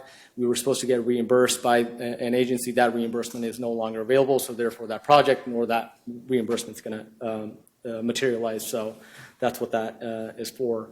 On the water and the wastewater, the sewer, we do have higher than budgeted revenues. And then for sewer, budget was 18.2. Actuals came in 19.3. Primarily, it's higher user charges based on the rates that were adopted. And then in addition, the city's been able to benefit from the interest earnings as well. So the dollars have been picking up additional yields. And they are offset by a decline in reimbursement revenue for the Morgan Hill Sewer Trunk project, which is about $1.7 million. And then same thing for water, $14.8 million budget, came in 17.5. Primarily, again, interest earnings on the idle dollars as well as user charges. We did see the drought-related restrictions were lifted, so we did see consumption pick up over the years compared to when we adopted the budget. So that is reflected in the actuals for our water fund. Looking at the expenditure side of these, as I mentioned, again, a lot of these are grant-related or reimbursement-related funds. So if the revenue didn't materialize because we didn't have a reimbursement to claim or otherwise did not have an expenditure. So again, $160.6 million top line budget. We expended about 88.4, reflecting about 55% of budget. And I'll just go through each of the fund types again and highlight a couple of the major projects. So within the special revenues, again, related to the 10th Street widening, bridge widening project, the 3.6, that the VTA is doing the expenditure on. We had various PD grant-related revenues that are allowed. We did not expend the dollars, but are allowed to be expended through fiscal year 26. You'll see those related budget amendments later on in this presentation as well. And then, or otherwise, projects that we had a higher budget, like the sidewalk replacement project, we had $750,000 budgeted in fiscal year 25. However, council decided to combine it with the fiscal year 26, the one that you just awarded. So therefore, that budget got reappropriated in 26 fiscal year. So resulting in the savings there. On the capital and development project fund type, $43.3 million amended budget, and then we expended about $12.4. Primarily, again, this is the ICE Center. We budgeted the bond proceeds. We were thinking the $12.5 million plus whatever the city's site improvements were going to be. We were going to be expending that in fiscal year 25. And as that project is moving along at a different phase, so they did not materialize. And then again, projects like the San Ysidro Healthy Living, $3 million grant, Library Improvements Project, which the council appropriated in fiscal year 25. You just awarded in fiscal year 26 a contract for the design and so forth. And then within our impact fee program, there were some traffic intersection improvements that were anticipated to go into construction, but are still in the design phase. So those have been adjusted as part of the 26 and 27 budget to materialize over the next 2 years for the construction component. On the internal services, $23.4 million budget, we expended $17.3.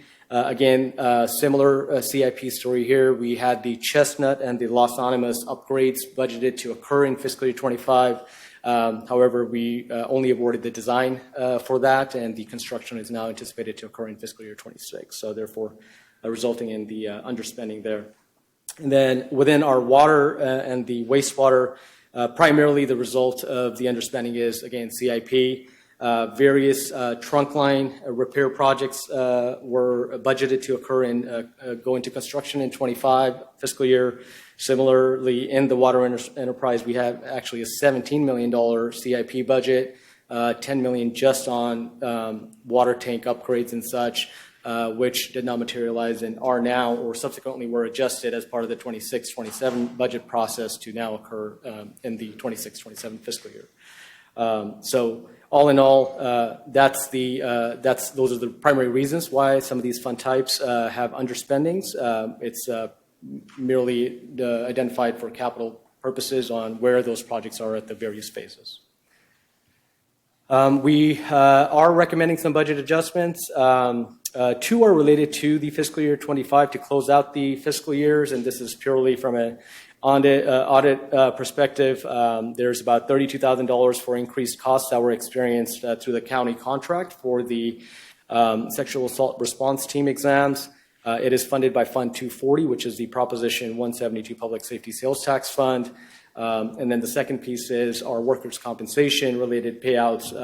When the actuals came in, they were about $150,000 higher than what the budget was. The funds both have fund balances, therefore, we were able to pay those out. For the workers' compensation fund, that is coming out of the workers' compensation fund. That's Fund 605. There are additional budget adjustments for fiscal year 26 that are recommended. They are outlined here on the slide. I'll quickly go through one by one. The first one you see is the finance department. This is the finance department implementing the council policy. Council has a standing policy to take up to 25% of the general fund year-end budgetary savings and to put those funds in a Section 115 trust for pension and OPEB. So combined, that's $650,000. Each trust will get $325,000 by the council policy. The next four that you have there are for police. Those are primarily grant-related. And these are, again, funds that were awarded to the police department, have a performance period that overlaps into fiscal year 26. We were not able to expend those dollars, so we're recommending to reappropriate those budgets so we can fully expend those and claim those reimbursements. There is one within the administration department for emergency management team. That's for the CERT program. Again, a grant that is allowed to be expended through December of 2025. Therefore, recommending that to be appropriated. The last three you see there are for our public works department, particularly our parks and landscape. $69,000 has been identified to do some street tree management along Hecker Pass Highway.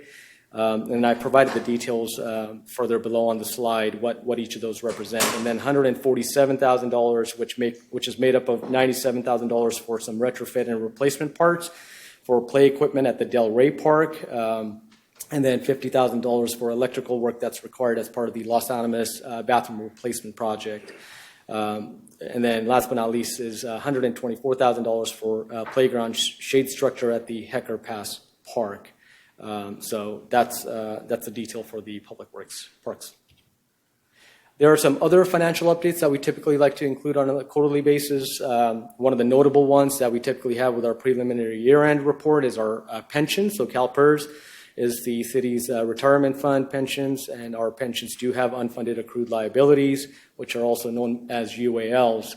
CalPERS has a assumed target rate of return on their investments at 6.8%. For fiscal year 24, the city had unfunded accrued liabilities at about $115 million. And in that particular year, they had investment returns of 9.3, which aided the city to reduce our UAL from the prior fiscal year, which I believe was around $118 million in fiscal year 23. Fast forward fiscal year 25, again, their rate of return target is 6.8. They reported a preliminary return of 11.6.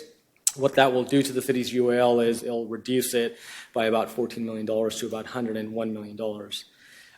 The other note that you have before you is CalPERS every 4 years undergoes a study, which is called a asset liability management, where they basically study all their assumptions with respect to mortality and healthcare costs and such. And they're currently wrapping that process up and is expected to complete in November 2025. Any adjustments there, for example, if they find that folks are living longer and will be drawing upon pensions longer, that could further increase the liability, right? And then also any other assumptions that they have. So we will report back to you at a future quarterly budget report what that potential final adjustments might be and what that impact might be. On the good news side, the Section 115 trust, the council has an existing policy that funds, a twofold. One is we take the annual prepayment. We pay the UL in July every year instead of making monthly installments, whatever the interest savings are. We put them in the Section 115 trust to earn interest. And then, in addition, the year-end 25% goes into the trust, which typically occurs in September, October timeframe. And then that trust currently has a balance of $5.2 million. This is all within the last 3 to 4 years.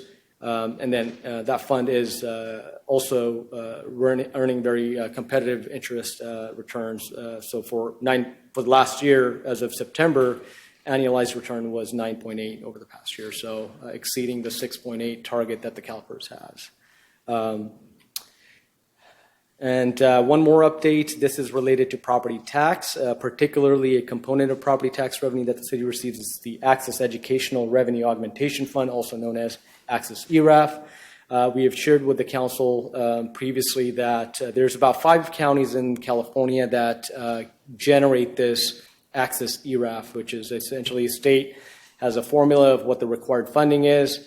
Once the funding for those schools has reached that threshold, anything in Access goes back to the county, and the county is then required to reallocate the Access ERAF funds to the other taxing entities.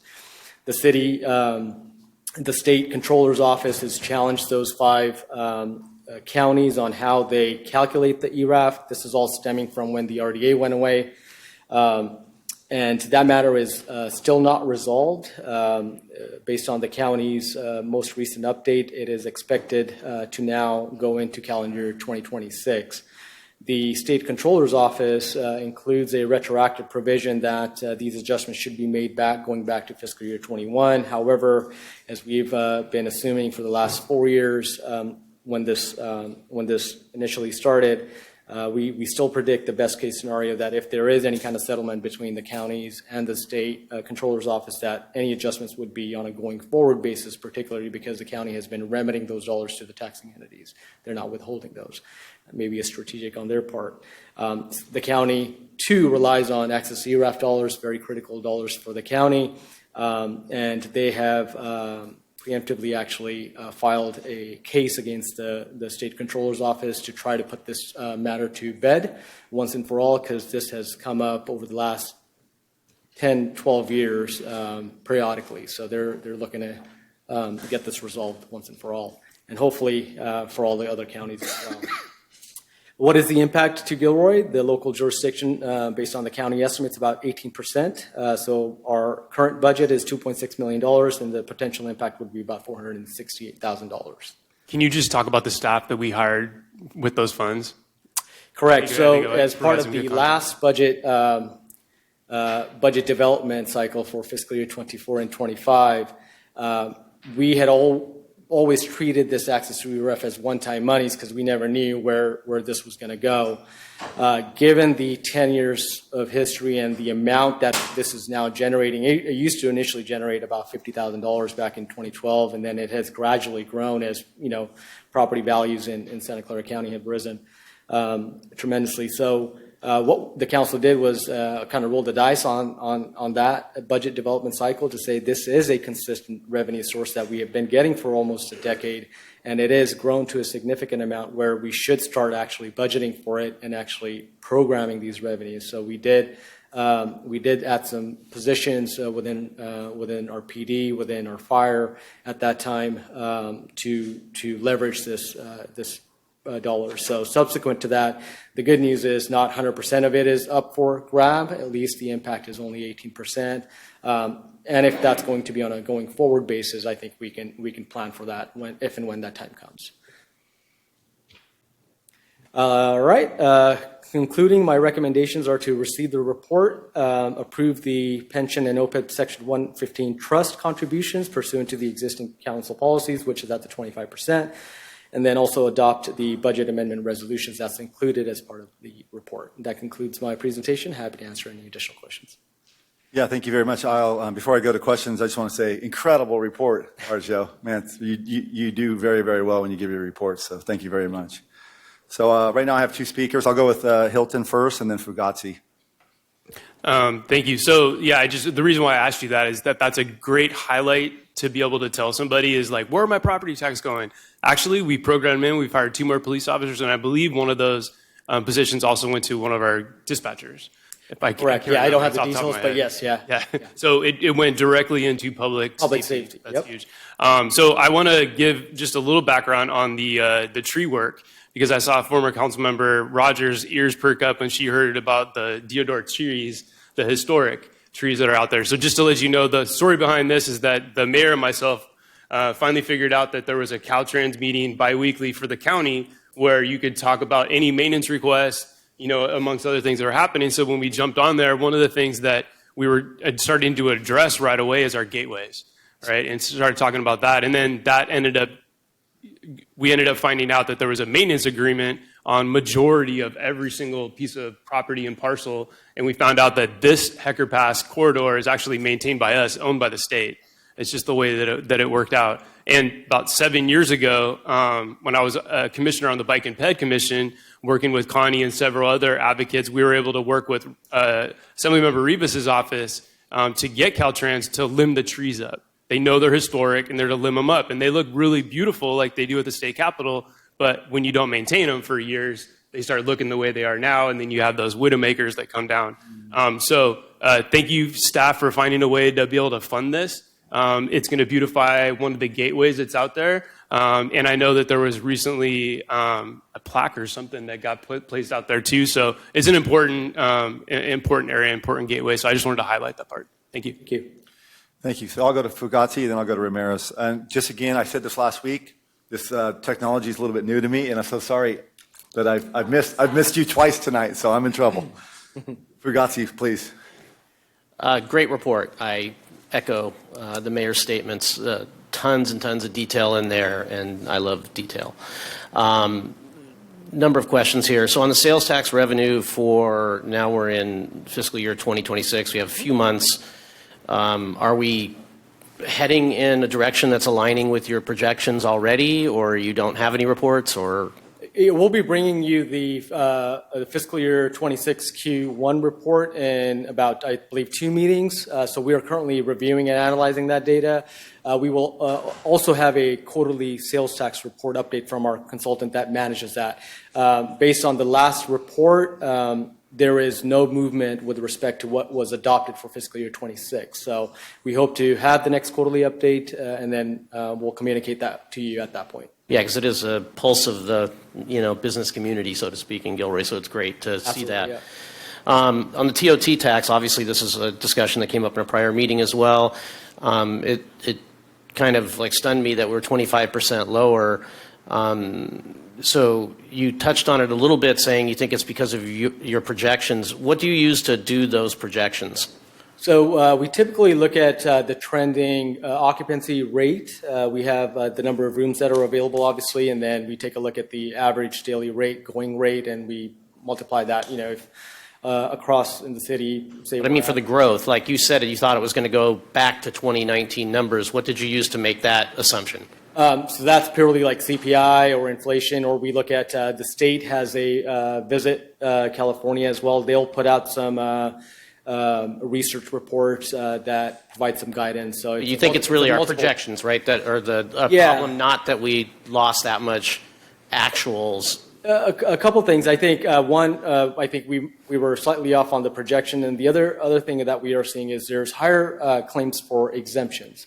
So as you're aware that we are we're conducting an audit, we're wrapping that up. We did a 3-year look back. So we're going to be doing these TOT audits on a periodic basis where we get every hotel every couple of years. We're finding that higher exemptions are being claimed, which are typically for stays that are longer for 30 days. I would expect that because every hotel got audited, that they are aware of the city's position on the exemptions and such. So with particularly fiscal year 25, it was not part of the scope. But if and when that gets audited, I think we'll have clear answer on that one. Okay. Now the water utilities revenues were up 18% over your projections that you had there. We've had some of the rate increases go in that were based around us kind of underestimating or overestimating, I guess, the utilization of water before. Is there a way for us to reconsider maybe pulling back some of those increases for the public? Because, I mean, 18% is pretty impressive number. And, of course, everybody's pocketbooks are hurting, and I know it was a big issue when it came up. It seems like that would be the right thing to do. Yeah, I think I'll say a couple things. I think one is you'll remember that prior to this current rate study that we conducted, which implements the 5-year rates, the city's last study was done back in 2014, and rates had not been adjusted as part of any subsequent adjustment. So I would say January of 2019 was when that prior rate study's rate increases. So from 2019 till about 2023, when we implemented these rates, there were no increases. So what that did is, one, there was a catch-up effect, right, on that, and then the other piece is on the expenditure side of things. While we're not as we're going through the design phases of these projects, I think we all agree and know that once we get to the construction phase and start awarding some of those projects, we will quickly realize that a lot of the fund balances that we do have, will get committed through those construction projects. What preemptively I'd not like to do is say we forego and then have to go back and conduct another rate study, which will subsequently increase the utility rates for the ratepayers, right? So I think we have about another year and a half left, 2 years of the rate studies. What I'm hopeful for is we're able to move quickly within the CIP program and get these construction projects awarded. So that way, when in time for the next rate study, we would take that into consideration to say, all right, this is what we're actually seeing. This is how much we're going to spend. And then whether it warrants no rate increases for a year, 2 years, or a much, much smaller rate increase in the next cycle, I think that's the lens that I would say the council should look at. So the fact is, if we don't spend that money in those projects, or the anticipation doesn't come true, our residents paid money into that with that anticipation, they generally overpaid. I think it's, again, from a timing perspective, right? It's just the projects are still on the books. If we were not moving forward with the projects, I would totally be in line with a recommendation to say, hey, we're no longer going to move forward with these projects. Therefore, it warrants, Are rebates ever possible?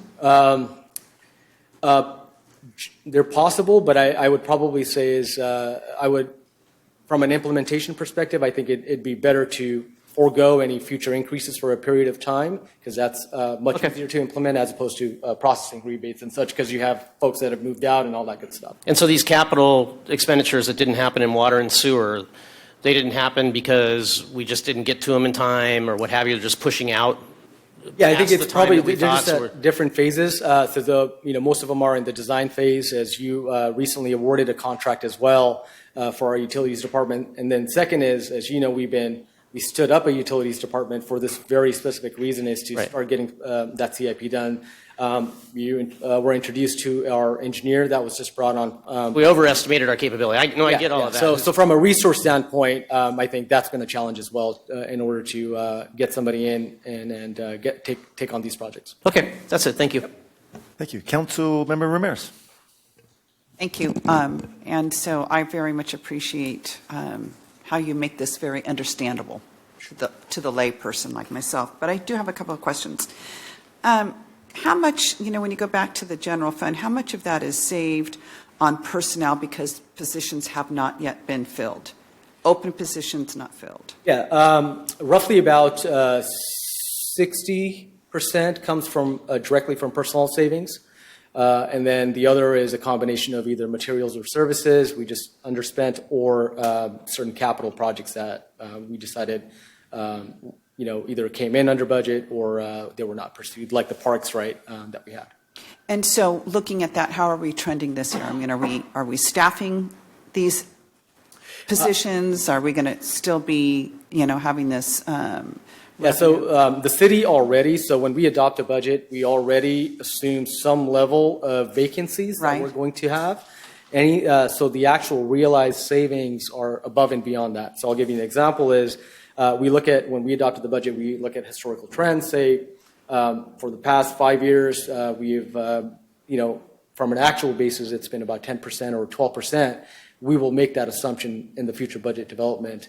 If and anything above and beyond is related to, again, change in benefits and all these other related items. So the adopted budget already includes that. Whether we're tracking that, it's too early to tell. Like I said, when we bring forward the Q1 report, we can share that information with you.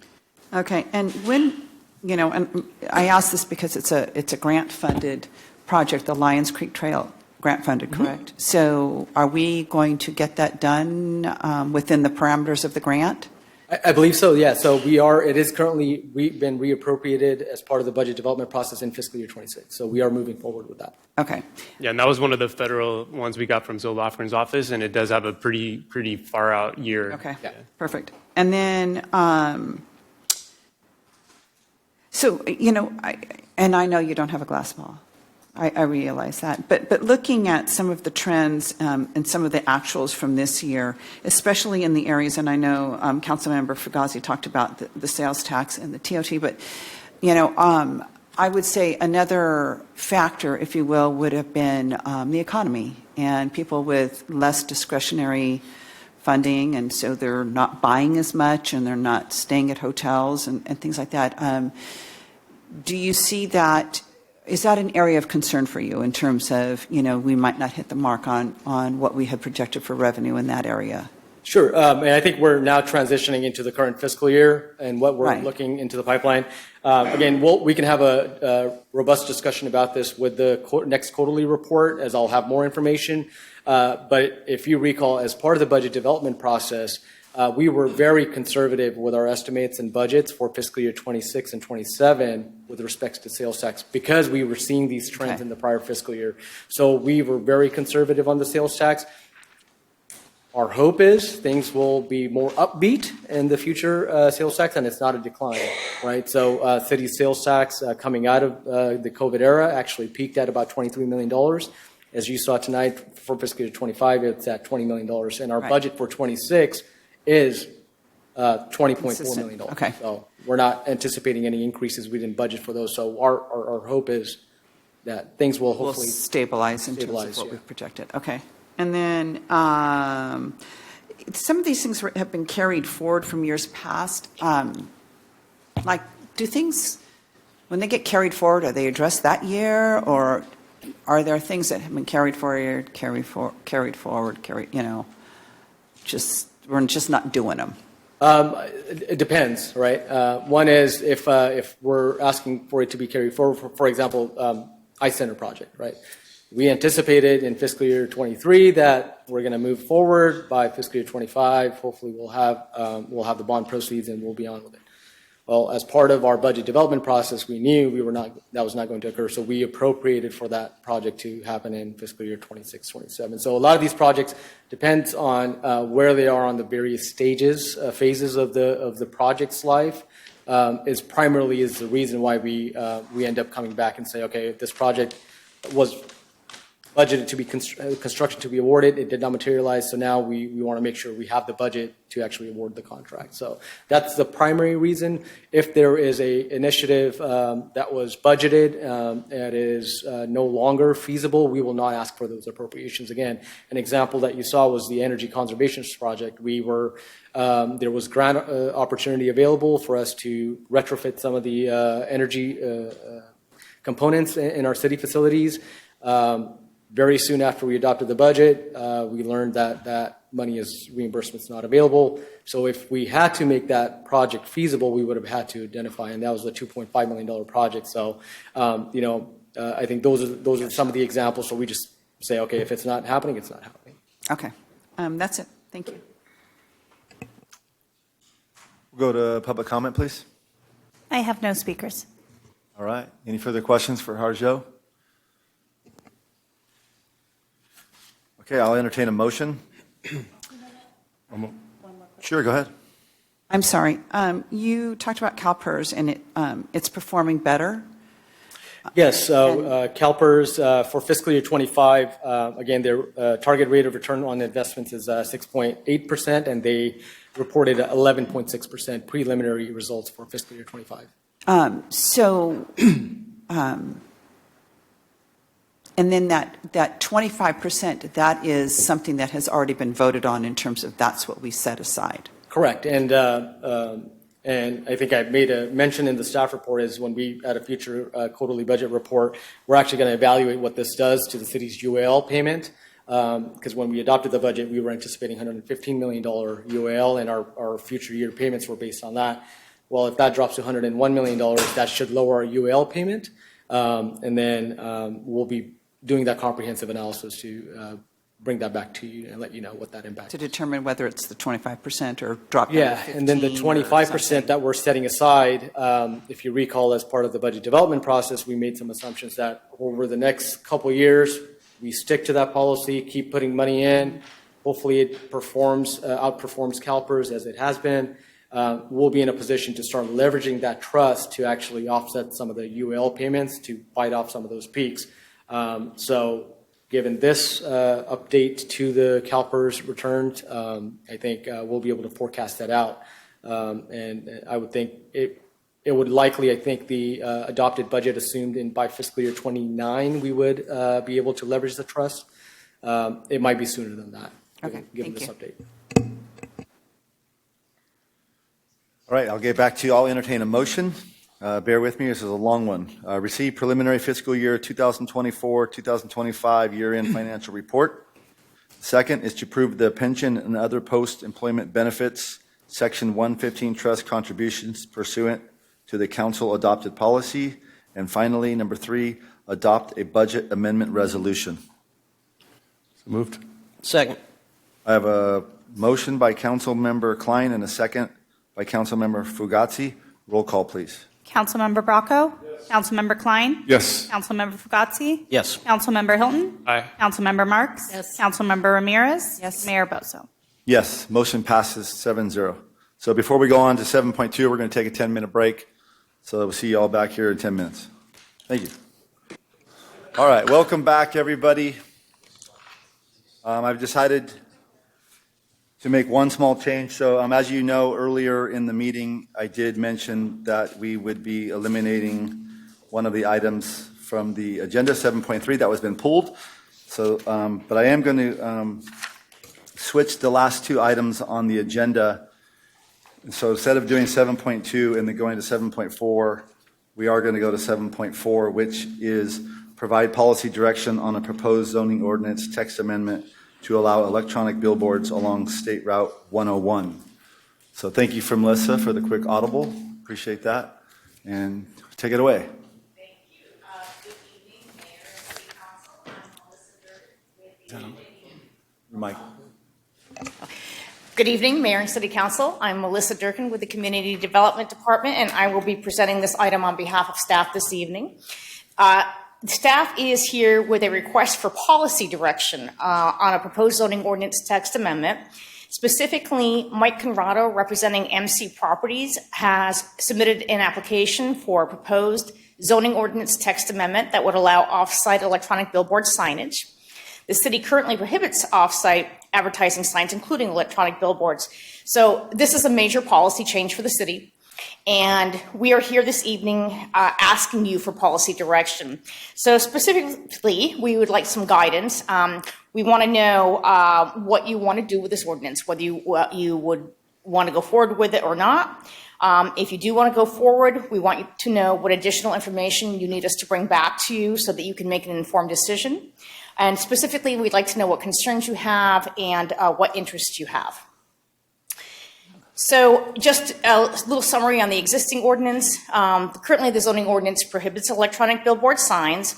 It also restricts freeway-oriented signs and automobile dealership signs in terms of location, height, and size limits. And it prohibits signs that utilize scrolling or moving text or images. So to allow a billboard sign ordinance to go forward, all those zoning ordinance amendment sections would need to be amended, and also the City Council would need to adopt a new section regulating billboard signs. Now, there was a prior zoning ordinance text amendment request under zoning ordinance application Z1804, and that was a prior electronic billboard text amendment that contained the same language that the applicant is currently proposing. The Planning Commission considered that item on February 2nd, 2023. There were strong opinions on both sides. Supporters believed that the electronic billboard signs could provide a significant source of revenue to the city and city businesses. Opponents opposed the sign mostly due to the potential aesthetic impacts of the sign. And because of these strong opinions, the Planning Commission denied the text amendment on a vote of 4-3. The applicant appealed to the City Council, and the City Council considered this item on March 20th, 2023, and also denied the text amendment on a vote of 4-3. The issues that were raised at the council meeting were substantially the same as the issues raised at the Planning Commission hearing. As part of the City Council's deliberations, the council did adopt an initial study mitigated negative declaration for this item. Let me start this again, sorry. Here we go. I do need to make a correction here. I have discussed this issue with the city attorney, and the city attorney said that if the City Council plans to move forward with considering a zoning ordinance text amendment, the Planning Commission and City Council would need to consider the initial study mitigated negative declaration again as part of that process, and would need to, if they chose to move forward with approving a ordinance amendment, they would need to readopt a mitigated negative declaration.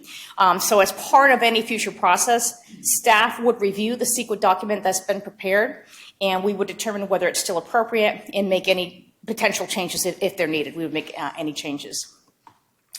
One of the primary issues we need to consider in looking at any zoning ordinance text amendment is whether the amendment is consistent with general plan policies.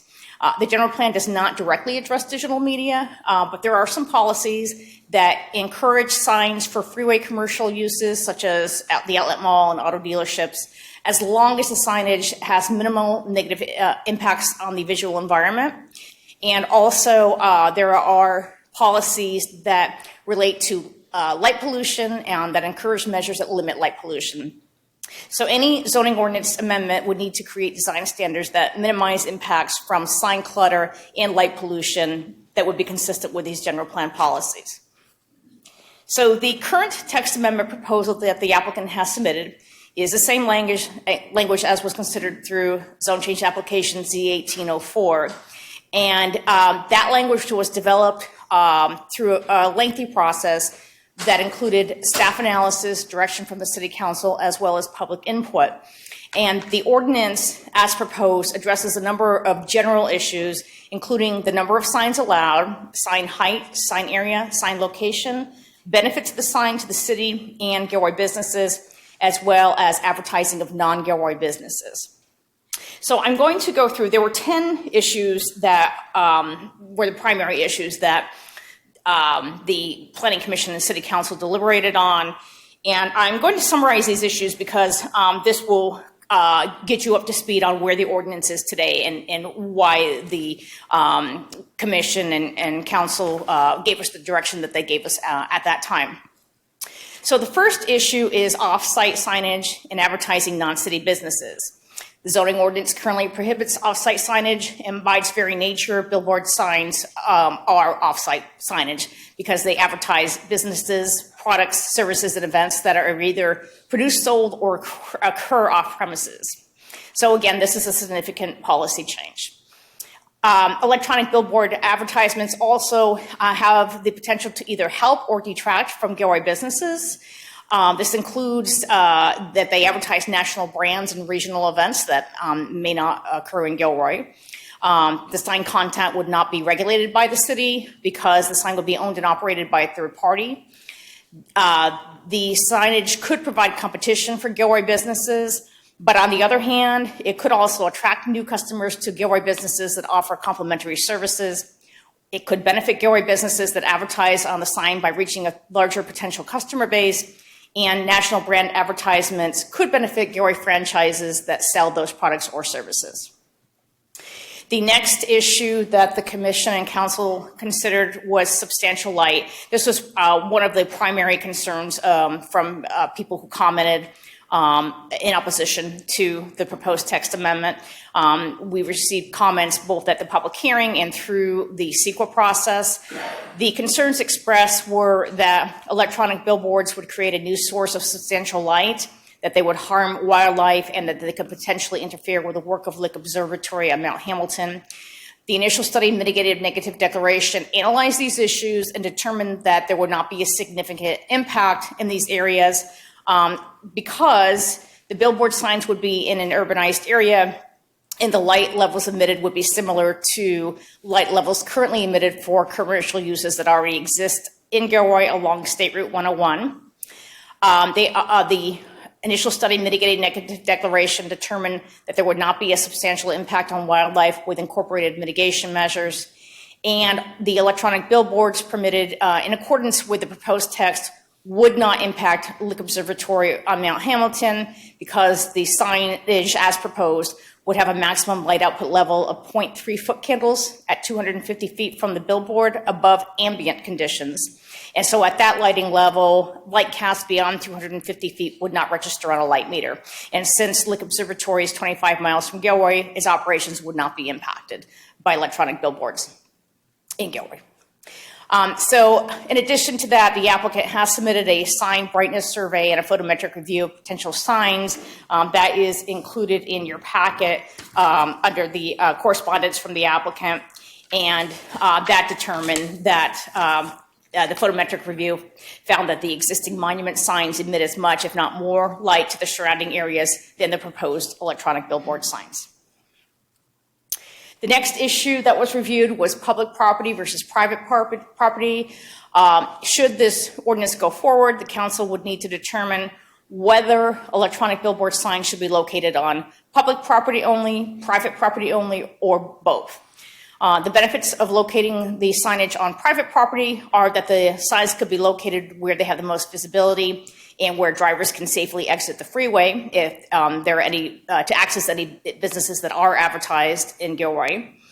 The benefits of having the signs on public property would be, as long as it was on city property, that the city would have more control of the sign content and that the city could obtain competitive proposals from interested sign companies. Now, one thing I do want to point out is that it is unclear if the city owns any properties that would comply with proposed location restrictions, which are that the property would have to have a land use designation of general services commercial or city gateway district, would have to be within 660 feet of State Route 101 and at least 500 feet from residential and hotel uses.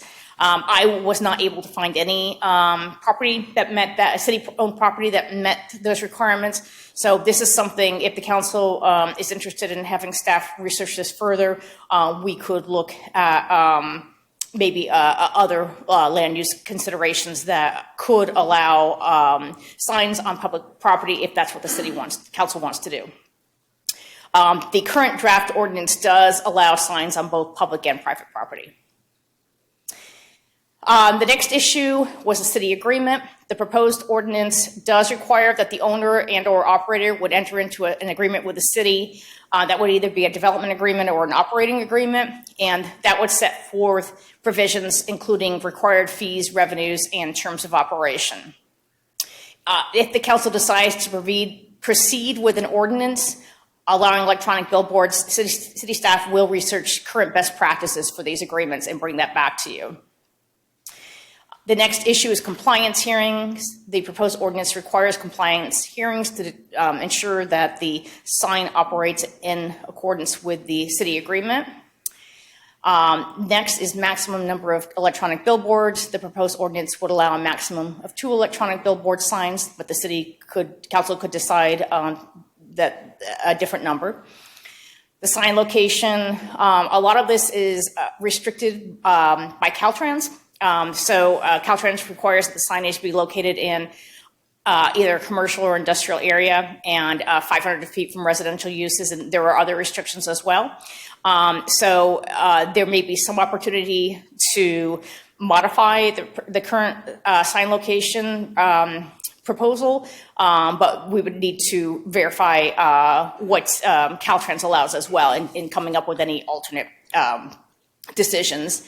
And right now, it is proposed for properties, again, as I mentioned before, with land use designation of general services, commercial, or city gateway district. And that is primarily comprised of the regional serving commercial uses along the freeway, generally between Luchessa Avenue and Cohansey Avenue. The next issue is distance between signs. The current proposed ordinance would require a minimum distance of 1.5 miles between signs, and that is the approximate distance between the Leasley Road exit and the 10th Street exit. And it's reasonable if 2 signs are permitted. If the council wanted to allow 3 signs, for example, a shorter distance would be recommended. Sign height and sign area. The proposed ordinance has a maximum height of 75 feet above grade, and that was to be consistent with the sign height of the 2 signs in the Gilroy Crossing Shopping Center. And there's a maximum sign area of 672 square feet, which is based on industry standards of 48 feet wide by 14 feet tall. Of course, the city council could alter, if you desire a different height or different sign area, you could also make a change there. And then finally, this is just advertising spots. This is just to explain how these signs work. Billboard signs have 2 faces, 2 sides, and each side of the sign has 8 advertisement spots loaded on.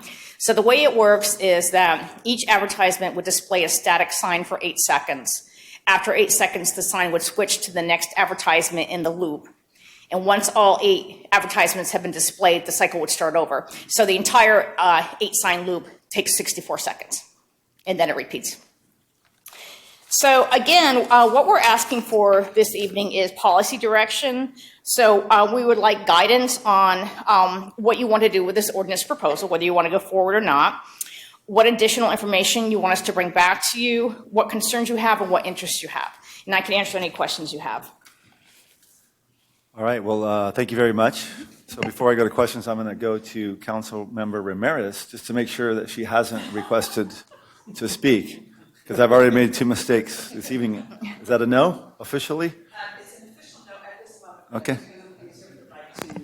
You definitely do. I will keep watching. Okay, then I'm going to go left to right. I'm going to go Councilmember Klein, then Hilton, then Fugazi to start it off. Well, 2 years ago, I was on council, and when this came to us, and I was one that voted against it. And I look at this coming back, and it's almost the project is driving the policy. And I'm a little challenged by that. And the other thing, we've mentioned this on some other items tonight, we are looking for an economic development director, and it really should be driven by that person in the future and not at this point. And that's the whole point of what we've talked about over these last 9 months, is getting that person in place. And we're in the process. So for me, at this moment, my recommendation would be to basically suspend this process, wait for the economic development director to be hired, and then also our city administrator to be hired. And then at that point, looking forward, that we would pursue this as the economic development director gets going in their job. Whether it's prior to what the priority would be, I'm not sure where that's at. It's not something right at this moment that we have to decide on, but there's so much here, and I want that person's influence on this decision. That's just my thoughts. I'll leave to the rest of you to. I do have something to say. Sure, why don't you jump in? So I was on the Planning Commission when this came forward to the Planning Commission, and I fully expected this chamber to be completely filled with business people and just excited about this opportunity. And it was just the opposite. There was one business person that represented the Downtown Business Association, but that business person would not have advertised. Back then, and then most recently when this was on the agenda, I have met with business people, and I have not found one local business person that would be investing in this type of advertising. And so I've also gotten feedback that they don't pay attention to these signs, that I've never turned around and gotten off the freeway because, oh my gosh, I saw something advertised on this sign. So what I said back then was the silence of the business community spoke volumes to me in my decision, and at that time I voted no. I personally would go either way on this. I'm happy to say, unless I am inundated with people from the public, and we've gotten inundated with emails saying no. I have not gotten one email that has supported this. I do understand Mike supports it, obviously, and I respect Mike as a business person and his contribution to this community. But this is a big decision for the community, and I have heard only no's, but not yeses. So my initial reaction is to just say no to this, that I don't want to see any more staff time spent on it. I would be willing, with what Councilmember Klein talked about, postponing this and having an economic development director come in and provide, do an analysis and talk to business people and provide guidance. I just think staff has other things to work on right now, and I would not support them working on this. Councilmember Hilton. Thank you. I just want to add some stuff into the record too before I do have a question for staff. But this new council hasn't had any training on this, but in January 2023, the Levine Act which applies to this. City council and planning commissioners proceedings involving a license, permit, or other entitlement for use, no member of the city council shall accept, solicit, or direct a contribution of more than $500 from any party or their agent, or from any participant or their agent, while a proceeding involving a license, permit, or other entitlement for use is pending before the city council, or 12 months after a final decision is rendered in that proceeding. Any member of the council or planning commission who has received a contribution of more than $500 from the preceding 12 months from a party or their agent, or from a participant or their agent, shall disclose that fact on the record of the proceeding, and shall not make, participate in, or in any other way attempt to influence or to use their official position to influence their decision. Another thing that I just want to, and the city attorney can feel free to weigh in if you want before my question, but the last thing I want to just sort of caution everybody up here too, is that be careful on the input that you provide, because as we just heard, the initial study, environmental impact, all that stuff will potentially come back to us in the future. Outfront Media, last time around in 2023, their lawyers played a big role in that. So for me, the mere expression of support or opposition to a particular decision doesn't raise due process concerns unless it is accompanied by substantial factual information that influences the decision maker's analysis or conclusion. So don't say, the staff did a great job on reporting out what happened in the past, but don't bring that up now. So Andy, do you have anything you want to add before I ask my first question to staff? Not really, other than simply to say tonight is akin to a study session, really. Tonight we're just, the staff is looking for some policy direction. Melissa gave a report on what happened. There was a lot of controversy earlier on. It seems from the emails we got to have the same basic controversy, but I think right now all staff is looking for is a high-level direction. And now we're not looking for a decision tonight, and the applicant has made an application, which would be processed in the normal course of events. If the council reaction is quite negative, the applicant may choose to do something different, may choose to withdraw the application or whatever. But at the moment, the staff is simply asking for general views of the council about how they want to proceed. So I have two questions, and I'm ready to listen to public comment before I provide my input. But was this brought forward to the Planning Commission meeting last October 16th that this was coming back as a possibility? Were they even informed, since that's going to come back to their body anyways if this application goes forward? No, we did not take this to the Planning Commission. We're looking for... Or just giving them a heads up of it? Yeah, they will get a heads up of it, but... No, did they get a heads up? No, they did not. Okay. No, they did not. So my second question is, when was the last... You've been around here for a long time. When was the last time you've ever seen an applicant get this type of temperature check of the council for an application to move forward or not? And how do we offer that to other entities out there that are trying to pursue things as well? So this is not a special treatment for the applicant. This is a policy question that staff has of the city council. And actually, the last time that the applicant, different applicant, but same issue, brought the billboard ordinance before, we went through the same process. We went through to a study session to get policy direction. What you're saying, that was a different applicant in 2023? It was, yeah, the person who signed the application was different. It was Mr. Conrado's. Clarify, I think it was in 2023. It was primarily the signed company. Yes. That ran the application. Yeah.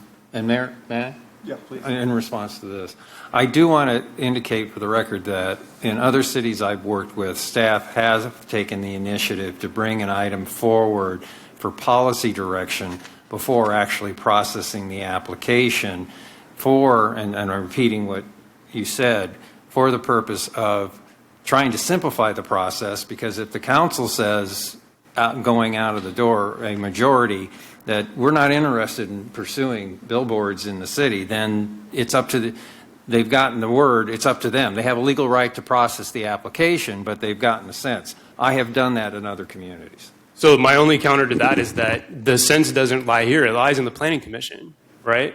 Because they're the ones that would decide, they're the ones that would go through the entire process over again. And if they choose to pass it, then it would pass, right?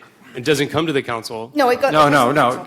Okay. This is policy. This is if the only way this would go back to council is if the council said, we'd like Planning Commission input on the policy concept. Okay. And you could circle it and come back to you. We're not recommending that, but we would have to get your direction to do that. There was no reason for staff to take it to Planning Commission for policy direction. No, but if I may, again, assuming the application does move forward, it would go to the planning commission because it involves a zoning amendment, which the planning commission has a hearing on first, then it goes to council. Yeah, and I do agree with what Councilmember Ramirez said and others too about the, waiting for the economic development director to get in this position to tell us whether this is the thing to do or not. And whether we do temperature checks like this for future big stuff like this, I'm fine with that. That's fine. I appreciate staff coming to us. That was the point behind that question. Thank you. Councilmember Fugazzi. First of all, I appreciate this approach to the problem or the issue compared to the last time. I do believe that the cart was ahead of the horse a little bit, to echo what Councilmember Klein said in terms of there was a lot of stuff that was mixed up, like what's the deal going to be and what's this going to be? And it really wasn't about, hey, do you want a digital sign in Gilroy and what are the terms around that? And any of the terms and things that were discussed were generally driven by the applicant as opposed to driven by the council or people or in general. So I think it's much better that I like this approach much better to say, hey, is this something we want to have in Gilroy? I think that from my own personal thing is that we haven't done that much research, if you can, already on heights and these kinds of things, because that's why you're looking to get this direction, right? Correct. Mm-hmm. Okay, so everything that you have so far is kind of based around what we did before, but we can do things that are different. And so when it comes to doing this, can we, instead of using existing zoning, can we set up zones for where we think in the city that we would be okay with something like this? I mean, it's possible to. That would be a much larger process, but I mean, there's possibility of doing something like that. It would require probably amending the general plan and certainly amending the zoning ordinance. Okay, so no. It's fine. Qualified maybe. Sure, but there's enough delay there for me to know that it's like, how do I answer this council member? So to not belabor this anymore, there are a number of ways I believe that the city can and maybe should have this kind of signage somewhere in the city. I'm not totally in agreement with everything that I've seen in the past, but I do think it should be explored. I agree with the other council members that now is not the time to really dig into those discussions because it should be part of a bigger discussion around economic development in the city. Some of the other things I would add to this, just for as we decide to go forward and get it on the record, I believe that some of these terms, some of these financial terms and whatnot should be codified, that they shouldn't just be left up to future city administrators, that there should be minimums and there should be things that we say, hey, if this is going to happen, it's got to be this way. And certainly it has to come back to the council regardless of whatever deals are struck in the future. I'll leave it at that. I think that that gives at least some direction, and also in terms of the delay, I'm in agreement with that for right now. Councilmember Bracco. Yeah, I'm one of the ones that voted for this in the past, and I'm okay with it. And I live by the freeway. I could potentially have one of these within, a couple hundred yards of my house, and it doesn't bother me. Now, putting stuff off till you get an economic development director, I seriously doubt you're going to find an economic development director that's an expert in digital electronic board advertising. I think this comes down to a simple question: either you want to see these along the freeway or you don't. I think it's just that simple. Either you don't want that light out on the freeway or you're okay with it. I'm okay with it, and so that's where I stand. Okay, yeah. Councilmember Marks. Yes, before I get started on some of my comments, I want to clarify something from 2022.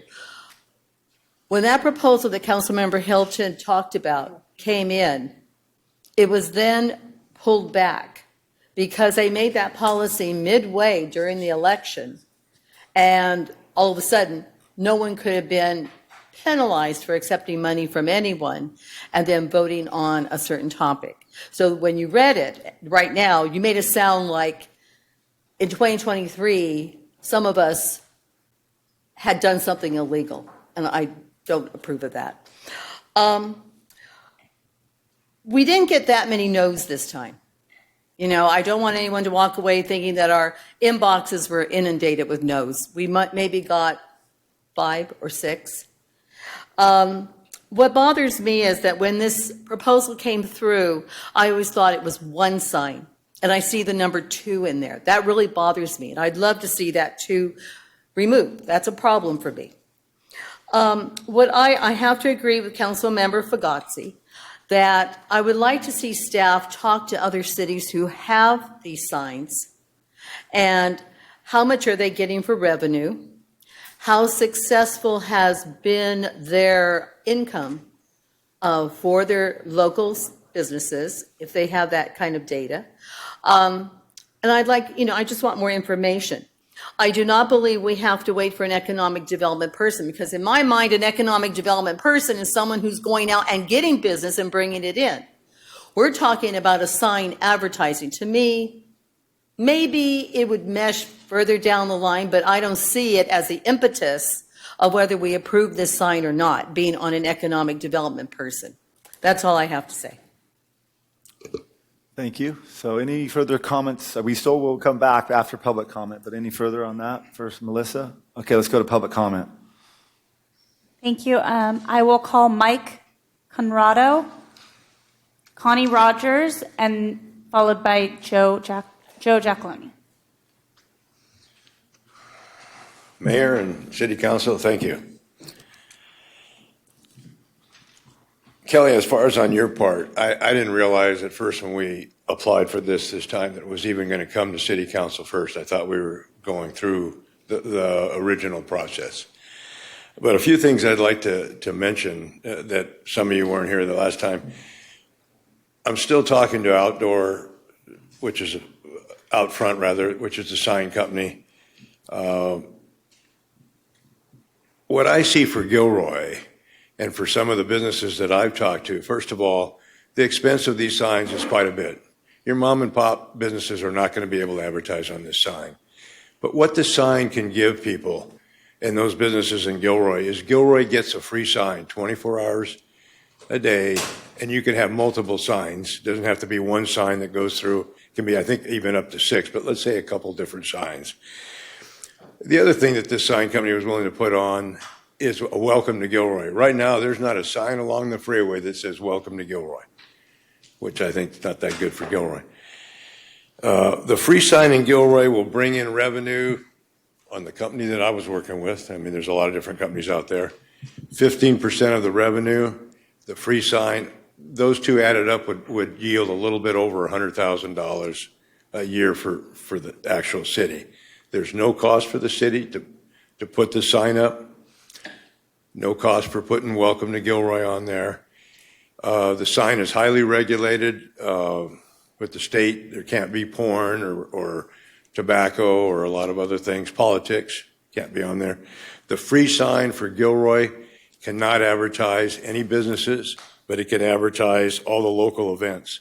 The Thursday Night Live, the Tamale Festival, other festivals, car shows, all which can introduce people. If you're familiar with the area out there, it's bumper to bumper in the afternoon.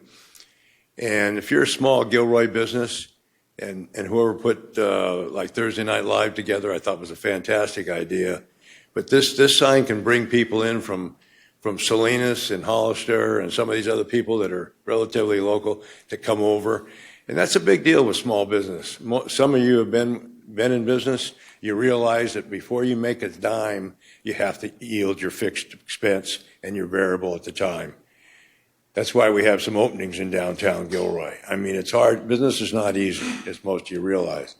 This is an opportunity to introduce out-of-town people to the city. we advertise as a city in that GMH Today magazine, and I'm sure most of you have seen it.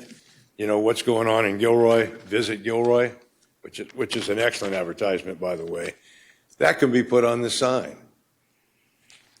The magazine hits just the local people. This is people that are driving by, could be from the Bay Area. You know, we have a number of areas right here. You got the wineries, golf. Obviously, we have a lot of motel rooms and restaurants and even the outlets, which are still providing some revenue. This is an excellent way to introduce it to these out-of-town people. You know, we all think everybody knows what Gilroy is. I have to admit, I didn't realize how big the wine association was here. There's like 32 people on there. They're advertising, if they each chipped in $20 a week, that association could advertise on this sign, a sign that was similar to. Mike, sorry, Mike, the bell rang a few moments ago. You went past your time already, so sorry. Oh, I didn't know I had a time frame. Yeah, it's 3 minutes. Yeah, for everybody. Got it. Okay. Okay. Thank you. The car dealers are for this, by the way, and a lot of the other people. Thank you. Thank you. Good job, Mike.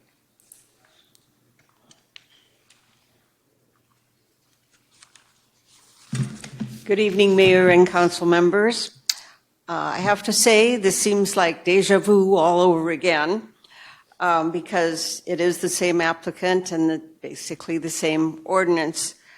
And last time, we all, the pro people, the anti people, and the council, spent a lot of time kind of investigating and debating. And what we learned was that it's going to cost too much to advertise on the sign, even to have those event notices, that it would be impractical for any group in Gilroy to be able to afford that. I think the main question, really the basic question is this the image you want to project of Gilroy? Remember, a 48-foot wide sign is longer than your dais here, and 14 feet high, and those images changing every 8 seconds. When I think of Gilroy, I think a lot of us who live here appreciate the rural atmosphere, the peace and quiet, the relative lack of traffic, the relative lack of lights and buzz and so forth. It's more relaxing to live here, and I bet most people would say that. So I want you to visualize, what you think the sign, how it would tie in with our tourism focus and our other advertising, and is this the image you want to project?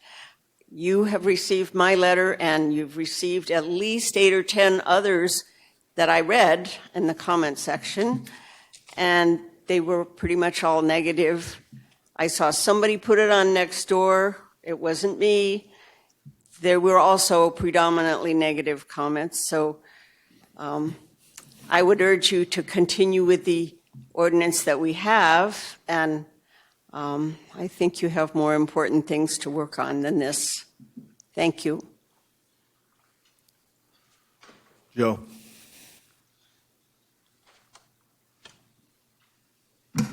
Hello, Mayor and council members. My name is Joe Giacalone. I'm Mike Conrado's neighbor along Automall. My address is 6300 Automall Boulevard. So I am an owner that is here to support Mike Conrado, and I commend the man for doing this. We're in the 21st century. Other cities are doing this. He put out a lot of money to do this study that the city didn't have to do. And that's something to think about. I went through the report. I think it's a good report. I think it's a fair report.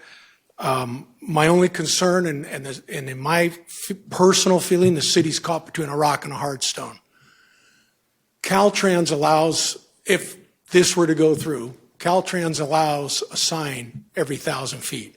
I think that's too many. I agree with there can't be more than maybe 3 signs max, because there's just not enough economic development to support more than 3 signs. Where the city's in a hard rock, or in between a rock, is how are you going to issue those 3 applications when there's so many landowners going across there? So you have to come up with some sort of point system or merit system. I believe that this needs to happen for Gilroy. We're in the 21st century, and the signage is going to bring money. Maybe it's not millions of dollars, but over time it'll be millions and millions of dollars that's brought into the city of Gilroy at no cost to the city. Once the sign's installed, the city doesn't maintain it. The city has no worries at all. It's up to the sign companies. So I just want you to consider, the city needs this. Everyone needs it. The city can get reduced rates. They can negotiate anything they want to be put up on the sign. So I'm here to support Mike and myself. My only concern is the distance, and I know that that can be worked out down the road because you guys have a hard hill ahead of you to figure out how to allow the permits once we get to that point. And I'm confident that you guys will get to that point because we're there. And people need to get off the freeway to come into the city of Gilroy, and that's what this comes down to, is getting people off the freeway. And I agree with Mike. I see it every day. Everybody in this room sees the stopped traffic on 101, where those people can be seeing things. People can see an abducted child, a wife or a husband, someone that's in trouble. They can put their picture up on the freeway, all the way down to Paso Robles, all the way up to Crescent City, on these signs. That we don't have that right now. So I am an owner, and I'm here to support it. And the fact that no other owners showed up that want these signs, that's their headache, not mine. Thank you. Thank you. Thank you. Ron Kirkish, followed by George Rentz, then Greg Bum, and Michelle Carlin. Thank you, Mike, and thank you, Mr. Giacalone. That was excellent. We have to get back, we have to stay up with the times. Other cities are. San Jose, I blasted a email. San Jose approved 2 of them.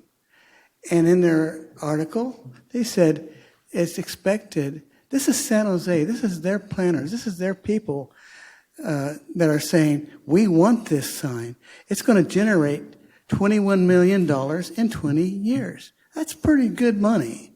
I gave the article to Mike. I think Mike might have it on him. The other issue is I've been wanting to make downtown a tourist area like we have in Monterey or New Monterey or Pacific Grove. We want a way to interest people to come to our downtown, to come to our Gourmet Alley downtown. But we aren't thinking that way. I don't know why. It's easy to think. I mean, I see the Pea Soup Anderson sign. I love Pea Soup Anderson's, and I love their sign. They got little sweet pea up there. You know, I mean, that's attractive, and that gets people up there to say, let's go have lunch there or dinner there as they commute on the highway, Highway 5. This is what we have an advantage of, and this is what we should be taking advantage of. So I encourage you to please, this is the second round. Let's hope it's the last round. Let's hope we get some common sense here. Thank you. George?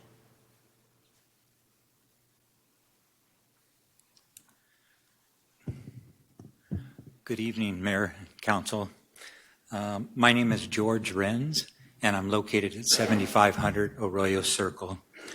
I was born and raised here in Gilroy, and despite my youthful looks, I've been here for 42 years, and that is in business anyway. I'm here tonight to support the proposed zoning ordinance and to allow for electronic billboard signing for the following reasons.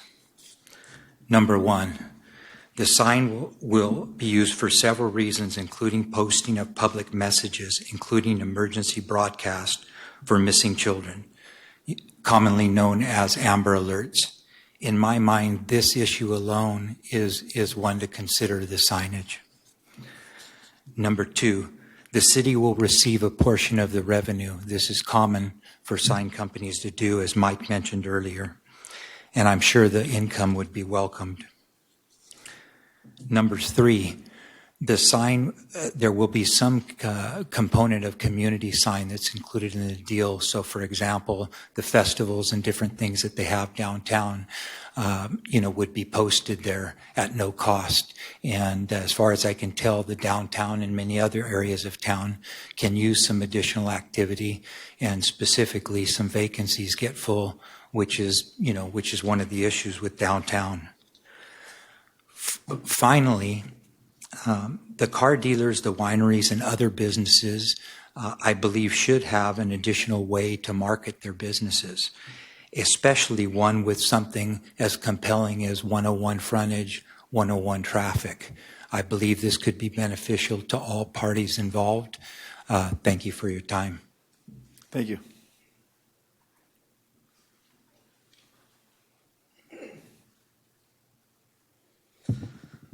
Good evening, Mayor, council members. Excuse me. My name is Greg Bum. I am the owner and general manager of Gilroy Motorcycle Center, doing business at 303 East 10th Street. I am here to support the electronic billboard sign, primarily because it would bring more customers to my shop. As it currently stands, roughly 98% of my business comes from outside of Gilroy, which means I have to spend a whole lot of money outside of Gilroy to bring customers here. And given the opportunity to advertise on a sign that's here in Gilroy, on 101, I would do it in a heartbeat. And for those reasons, I support it. Thank you. Thank you.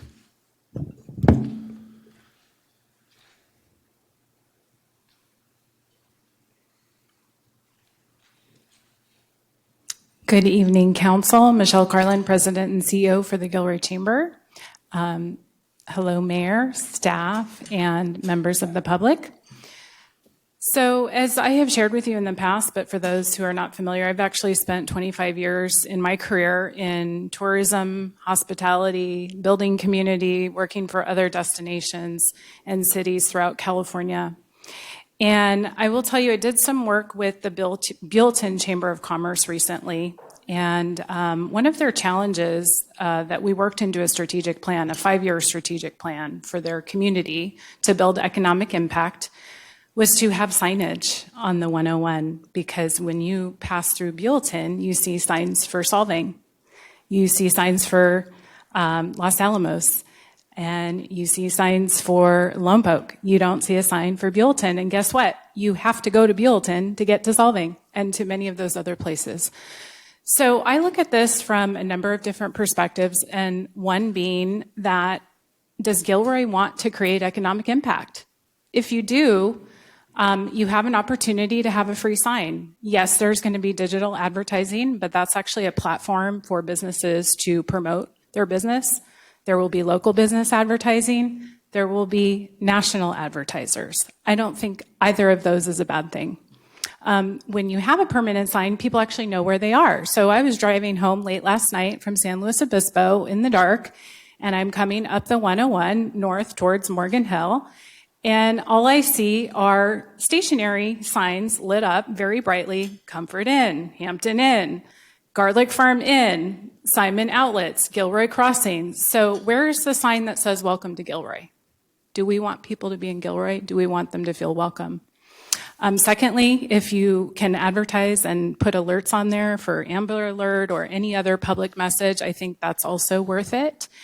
And from a perspective of building business and building a strong community for the business environment for new businesses to come to town or those who are already here to receive new customers, absolutely, this is a great opportunity. So whether it's Mr. Conrado's property or someone else's property or another sign company that's coming to you asking for a readjustment to the ordinance, I think it's worth your time, and I would hope that you would consider all of these factors. Thank you. Thank you. I have no further speakers. All right. So I'm not sure if we have any, council have any further questions for staff or just comments at this point? Okay, so I went from left to right last time. Let's go from right to left. So anybody, Mr. Bracco, you want to go first? Well, I said, I support it. I think we should move forward.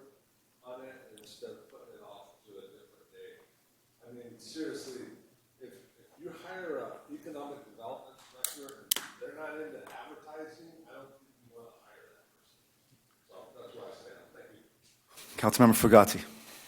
So I have no concern over having a digital sign at all. I think it's actually a good idea, and much respect to Mrs. Rogers and her history with the city and everything, but at least in that corridor through 101, it's no longer a nice, peaceful, quiet little town. It is a crazy area of business and signs and people with their bumper-to-bumper headlights coming down the freeway. So I think that is not a consideration that matters as much as it might have mattered, say, 40 years ago. Ms. Carlin's speaking up here, she very eloquently outlined the positive reasons that we want to do this.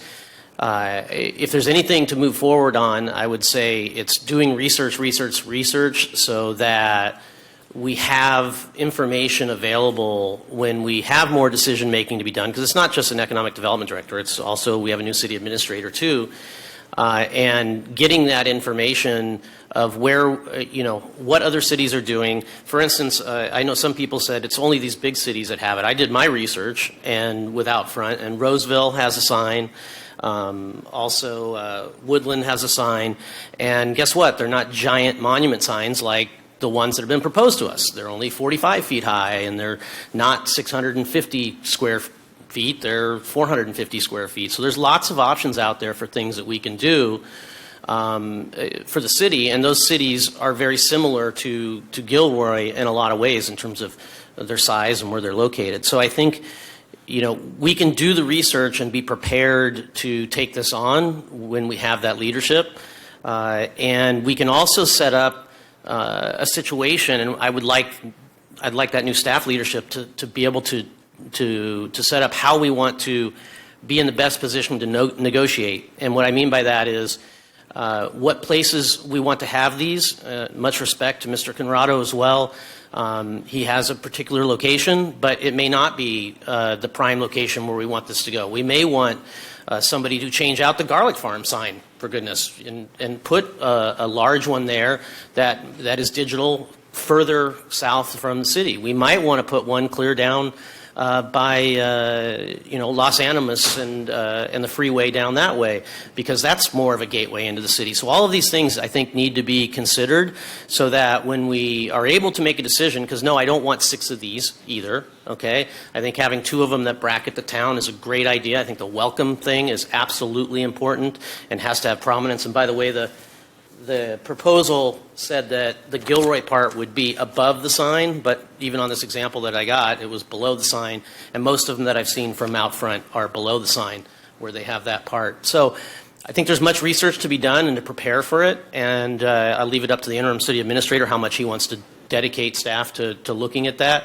and then we come back and make a decision when we have more leadership. That's how I would look at this. Thank you. Councilmember Marks. Yes, I have to echo everything that I've heard so far from Councilmember Bronco and Fugazzi. As I understand, we're just here giving staff recommendations on what to do.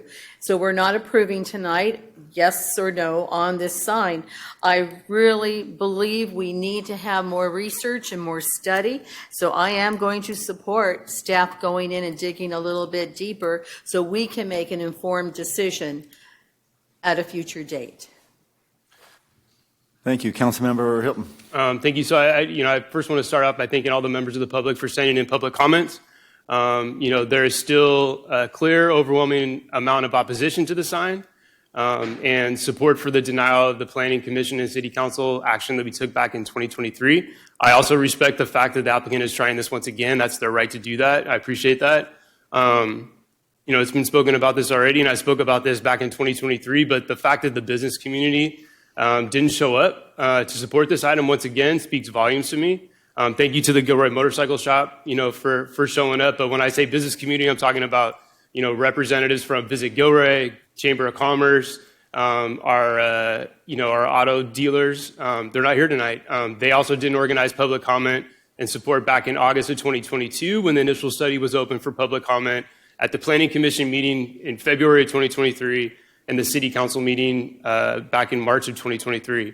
After all, our community in November of 2020 adopted the General Plan 2040, which reflects our aspirational goals, hopes, and dreams of what Gilroy would be.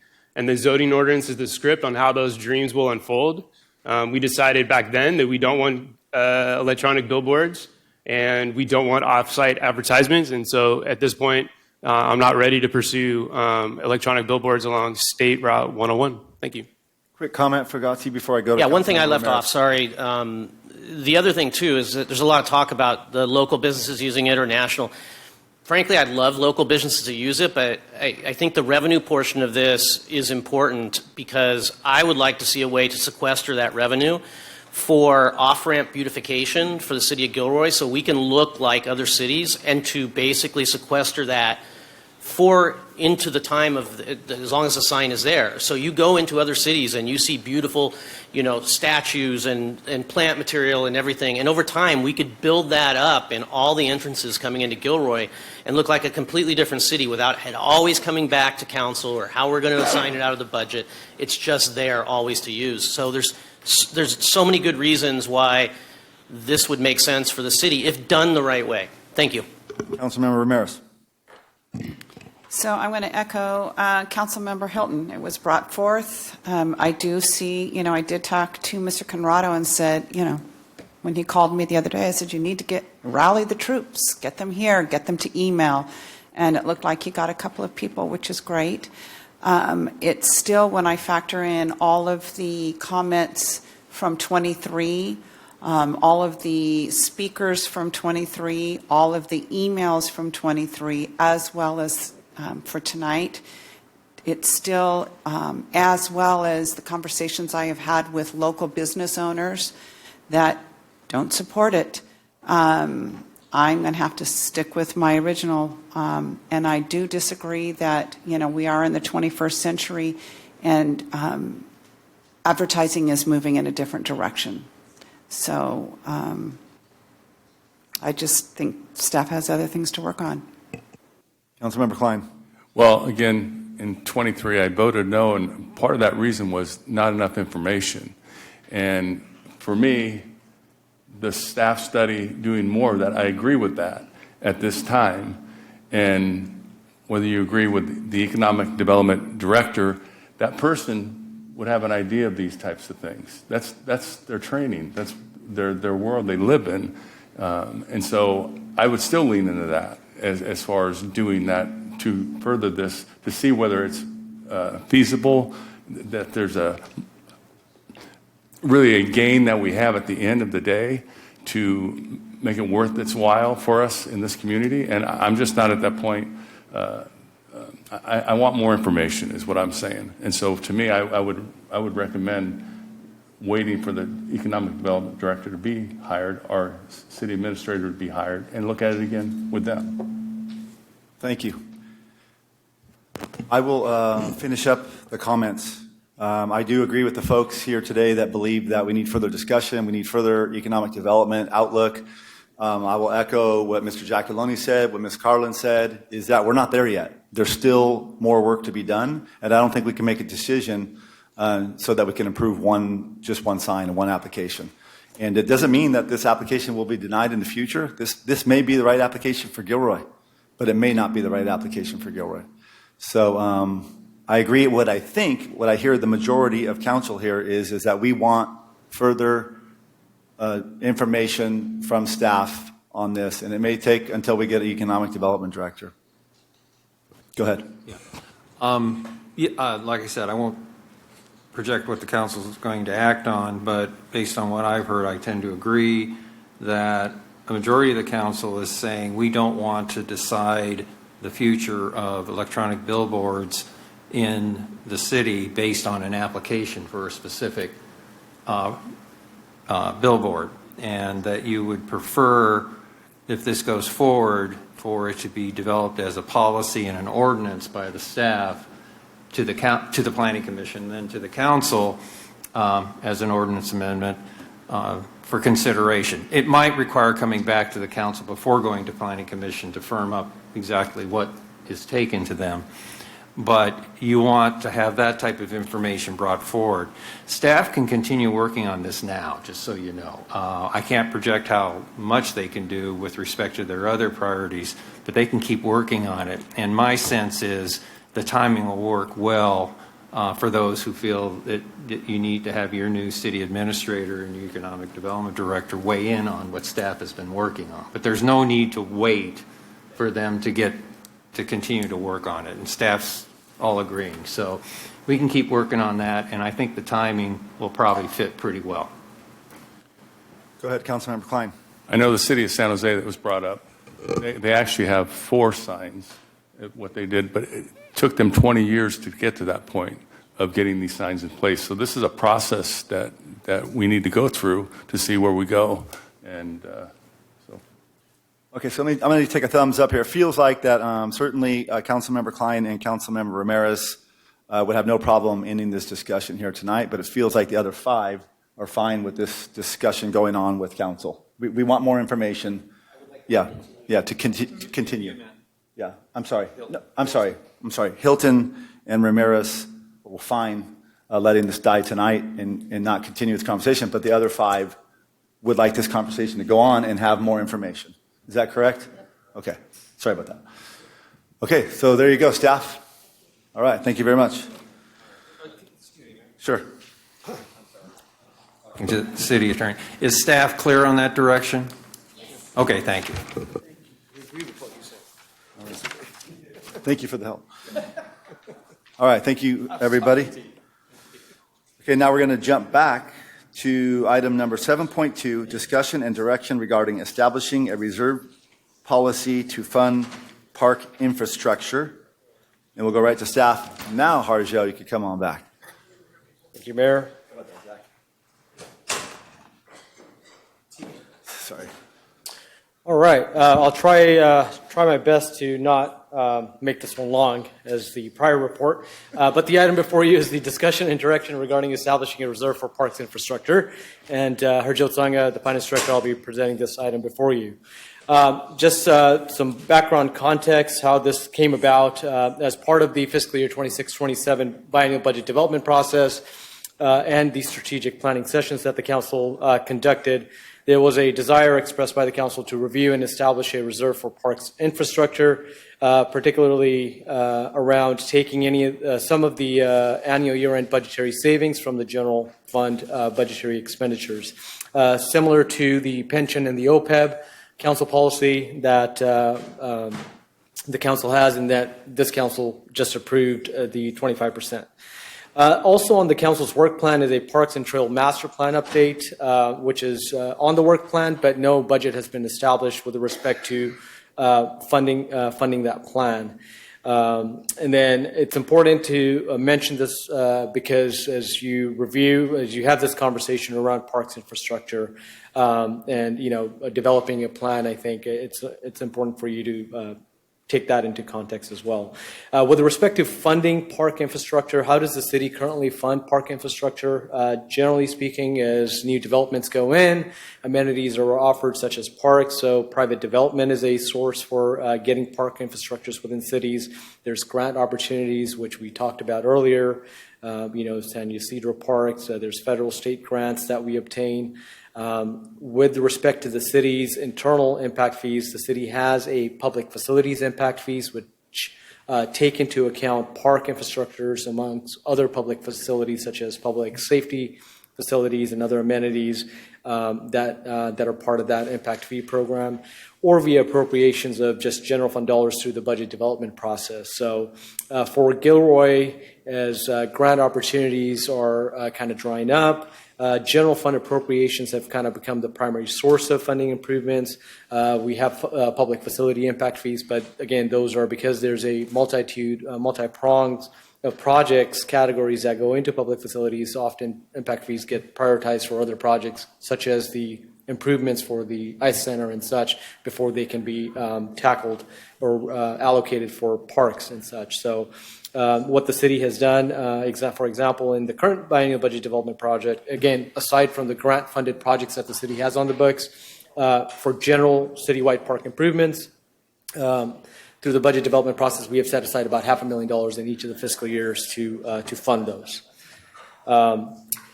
Under the initial direction that we had received for establishing such a policy, the concept essentially is similar to the way the pension and the OPEB policy works. And I'll use the fiscal year 25 as an example. As you received the report earlier today, the general fund ended the fiscal year with $1.3 million budgetary savings.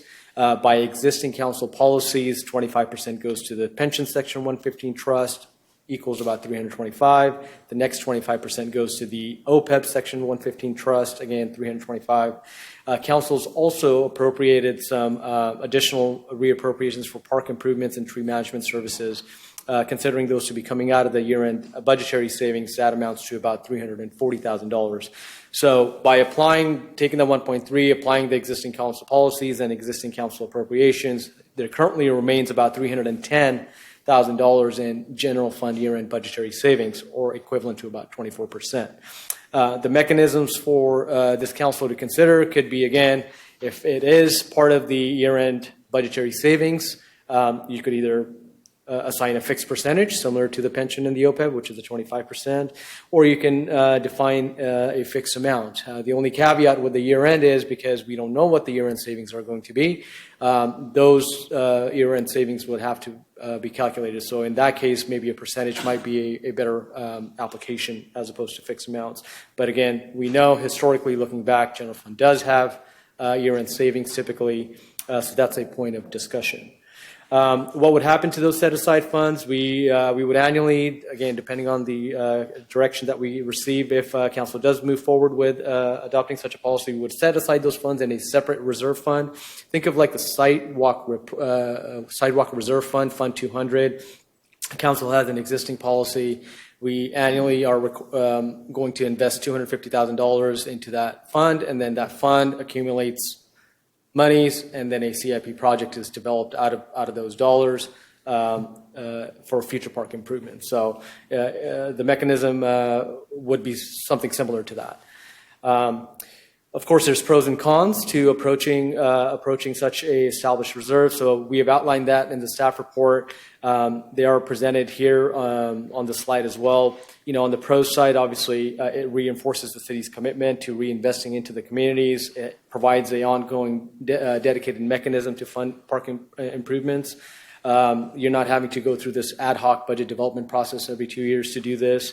And also, should there be other grant opportunities that arise, typically require some sort of a match contribution by the city, there would be funds available that the city could tap into as opposed to looking at other identifying funding at that time. And generally enhances public confidence and obviously maintaining the city's infrastructures. On the con side, again, it limits the ability to direct funds to other competing priorities. Again, as priorities change, we have identified, staff obviously agree that there's a need within the parks infrastructure, but there's also needs within other areas as well. Identifying like we're building our fire station at some point, we're going to have a conversation about at least purchasing apparatus, equipment, and all that good stuff. And then also there's other liabilities such as, we have a pension and OPEB policy that we're incrementally working through as we've communicated with the council through the budget process. That workers' compensation liability is also an area that we're keeping an eye on. Year-end savings, they can fluctuate based on vacancies, operational efficiencies, or unanticipated expenses. Again, because we don't know what the year-end savings amounts are not fixed. They fluctuate year to year. The amount that would be set aside would fluctuate as well. You would also need some sort of a framework similar to, think of the sidewalk reserve. The council has a policy of setting aside the monies, and then council went and revamped the program of how those dollars are going to be spent, whether the city's going to spend the dollars, how you solicit the improvements. And then last but not least, funds are allocated ad hoc without a comprehensive needs assessment, and this is where the Parks and Trails Master Plan piece comes in. Generally speaking, typically you identify the need, and then you develop a plan accordingly to attack that need. In this case, council could also consider, is it prudent for us to start setting aside those dollars now, or should we complete the work plan item related to the Parks Master Plan that will dictate what the actual needs are, and then come back with some sort of a policy to say, all right, now this is the identified need in improvements, and we will go ahead and develop a policy to fund based on that plan. And then in that scenario, while we embark it, we do recognize that the Parks Master Plan process will be a multi-year approach. In that case, in the interim, as I indicated earlier, city already has ad hoc through budget development process about $500,000 allocated for those. In addition to those $500,000 in 26, we have approved $340,000 tonight and via previous item for additional improvements as well. So really the council consideration for you for discussion and direction is one is either you direct staff to develop that parks infrastructure reserve policy. Again, it can be the original intent, which was taking the savings from the general fund's annual budgetary savings from the expenditures, a fixed percentage or amount, or it could be as straightforward as the sidewalk reserves that council is going to make a commitment to put a X fixed dollar amount annually to this newly created parks infrastructure reserves, which would accumulate dollars, and then subsequently through budget development process or some sort of a CIP process, it would be deliberated what CIP projects would be formed out of those. The other option is to defer the establishment of such a reserve until the completion of the planned Parks and Trails Master Plan update.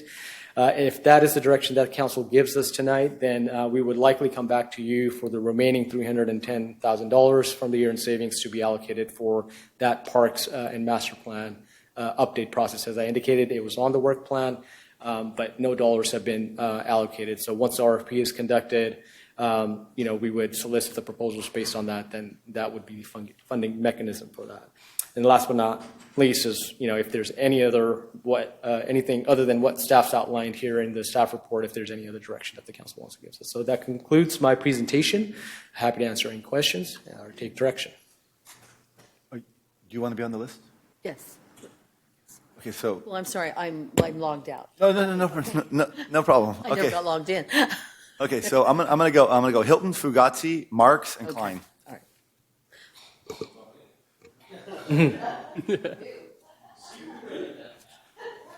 All right, so I'll kick this off. So I've learned, over my 9 years here that, oftentimes, we need to have parallel paths for everything, right? Like it's okay for us to do everything all at once because some things get paused, some things get added, sometimes we get grants, sometimes we don't. But we can't allow the needs that we have, and we already know the current needs, get in the way of trying to wait for a larger master plan to come around. To me, we know our current needs through the General Plan 2040, our capital improvement plan, where there's many unfunded projects, and at the same time too, that $310,000 that we could potentially put towards something. I know there's the Parks and Rec Master Plan update. That's one of them, but also, we had a little bit of a gap in funding to get that 6 courts in pickleball. So there's little things like that, but I do agree that, we should look at a percentage, right? Because that would be a lot easier, straightforward. And one of the things that you mentioned too is that, maybe one of the reasons on we shouldn't do a reserve policy is that, maybe it ends up being too much or the priorities shift. And I think you already mentioned that during your Section 115 trust stuff, where you said, maybe it shouldn't be 25%. Maybe it should be 20 now because we've met what we've met. And I think we are all capable of going down that road if we want to. But I think establishing something today, right now, would be something I'd be in favor of. Thank you. Councilmember Fugazi. First of all, having a discussion about what to do with the money you have left over is kind of a really good discussion to have, isn't it? When we look at other cities, so bravo for that. We know what we're looking at for this year, but can you give us some sort of an idea historically? Where has this number been over, say, Yeah, I can definitely speak to during my tenure here. I've been here 4.5 years. When we developed the OPEB policy, there were obviously several considerations. The council at that time elected to go with the year-end savings as a percentage, and when we did that analysis, And based on the last 4 years that I've been here, it jumps anywhere from $800,000 to up to about $1.3 million. Okay, so 1.3 is at the high end, 800 at the low end, more or less. And on the trust fund amounts that we are going to be paying in, when did you expect that to end again? At this point, I would expect probably 2 more years of funding that. Again, absent any devastating, helper's performance and all that such, then I would expect in about 2 years we should be able to start making the deposits and actually drawing from it. So it's potential, if passed as prologue, that there's even more money that we're talking about having to divvy up here.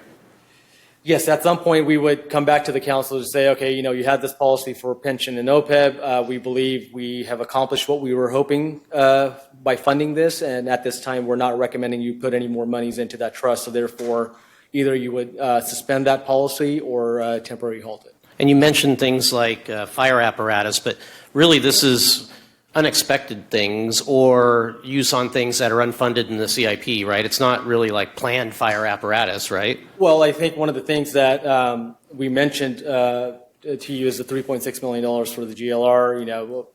Should that not materialize, how are we going to kind of fill the gap? I think we generally are in a consensus that we would look to the general fund reserves, so that $310,000, if it doesn't get earmarked, it goes back into the fund balance. Right, so it becomes available to be appropriated in future years.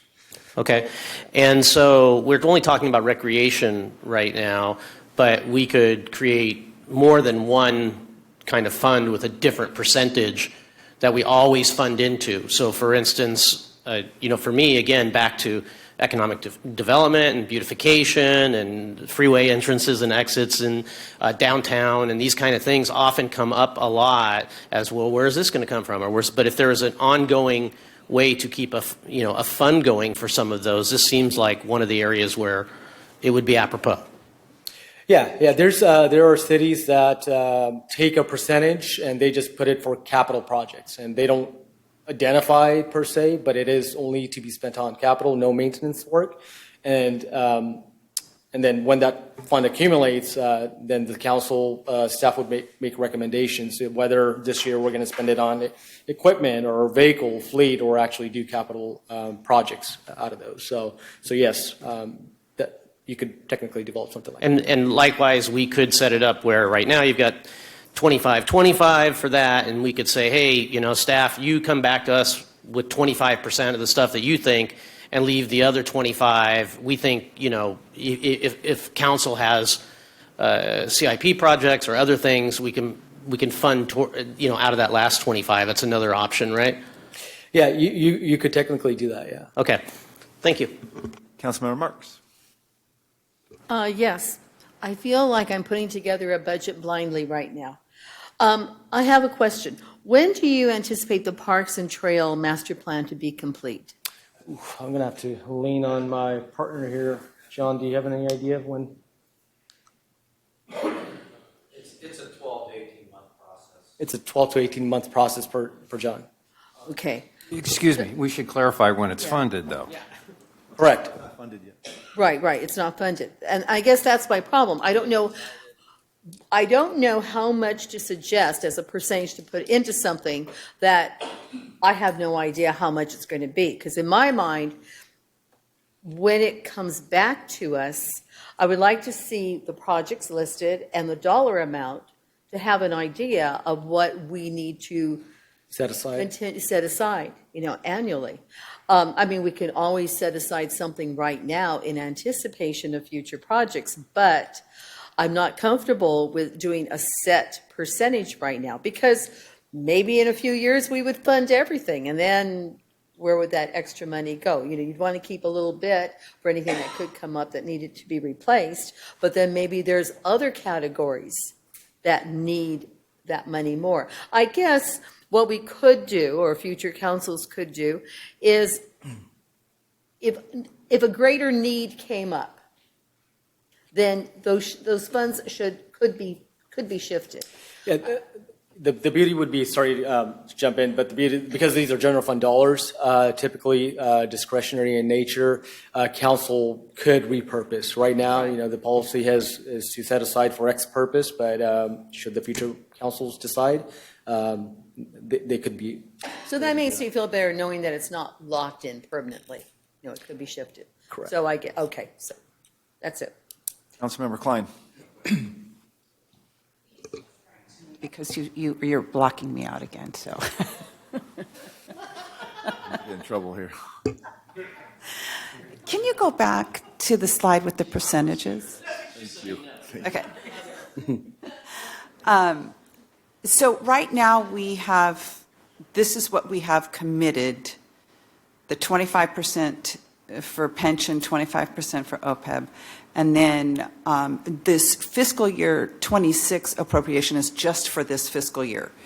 Correct, yeah. So the only two that are ongoing are the two 25%. That's correct. Okay. Because I was a little concerned that we were running out of percentages. So, you know, that piece of pie that I really want to have. But so historically, out of that remaining 50%, like how much typically goes just back into general fund for the following year, and how much things come up? And oh my gosh, we should really set that towards this or that. As I mentioned earlier, in the last 4 years, it's ranged from about $800,000 to the 1.3. So knowing that 50% goes, so I would say $400,000 or the 650. No, I understand that, but I mean, like, of that remaining 50% of the 800 or the 1.3 or yeah, so whatever. $400,000. Does it? The $800,000 case would go back to fund balance. Or the $650,000 had we not done for example, had we not done the reappropriations for park improvements tonight, that 340 plus the 310 would be available, right? So can I take a stab? I don't know if I'm asking the question. I know what you're trying to get at. Ask the question for me, please. Sure. So what she's saying is that in the case right now, you have 310,000 left over, right, going back, right? That's over and above the 25, and then projects that staff has decided to spend out of the remaining 50%.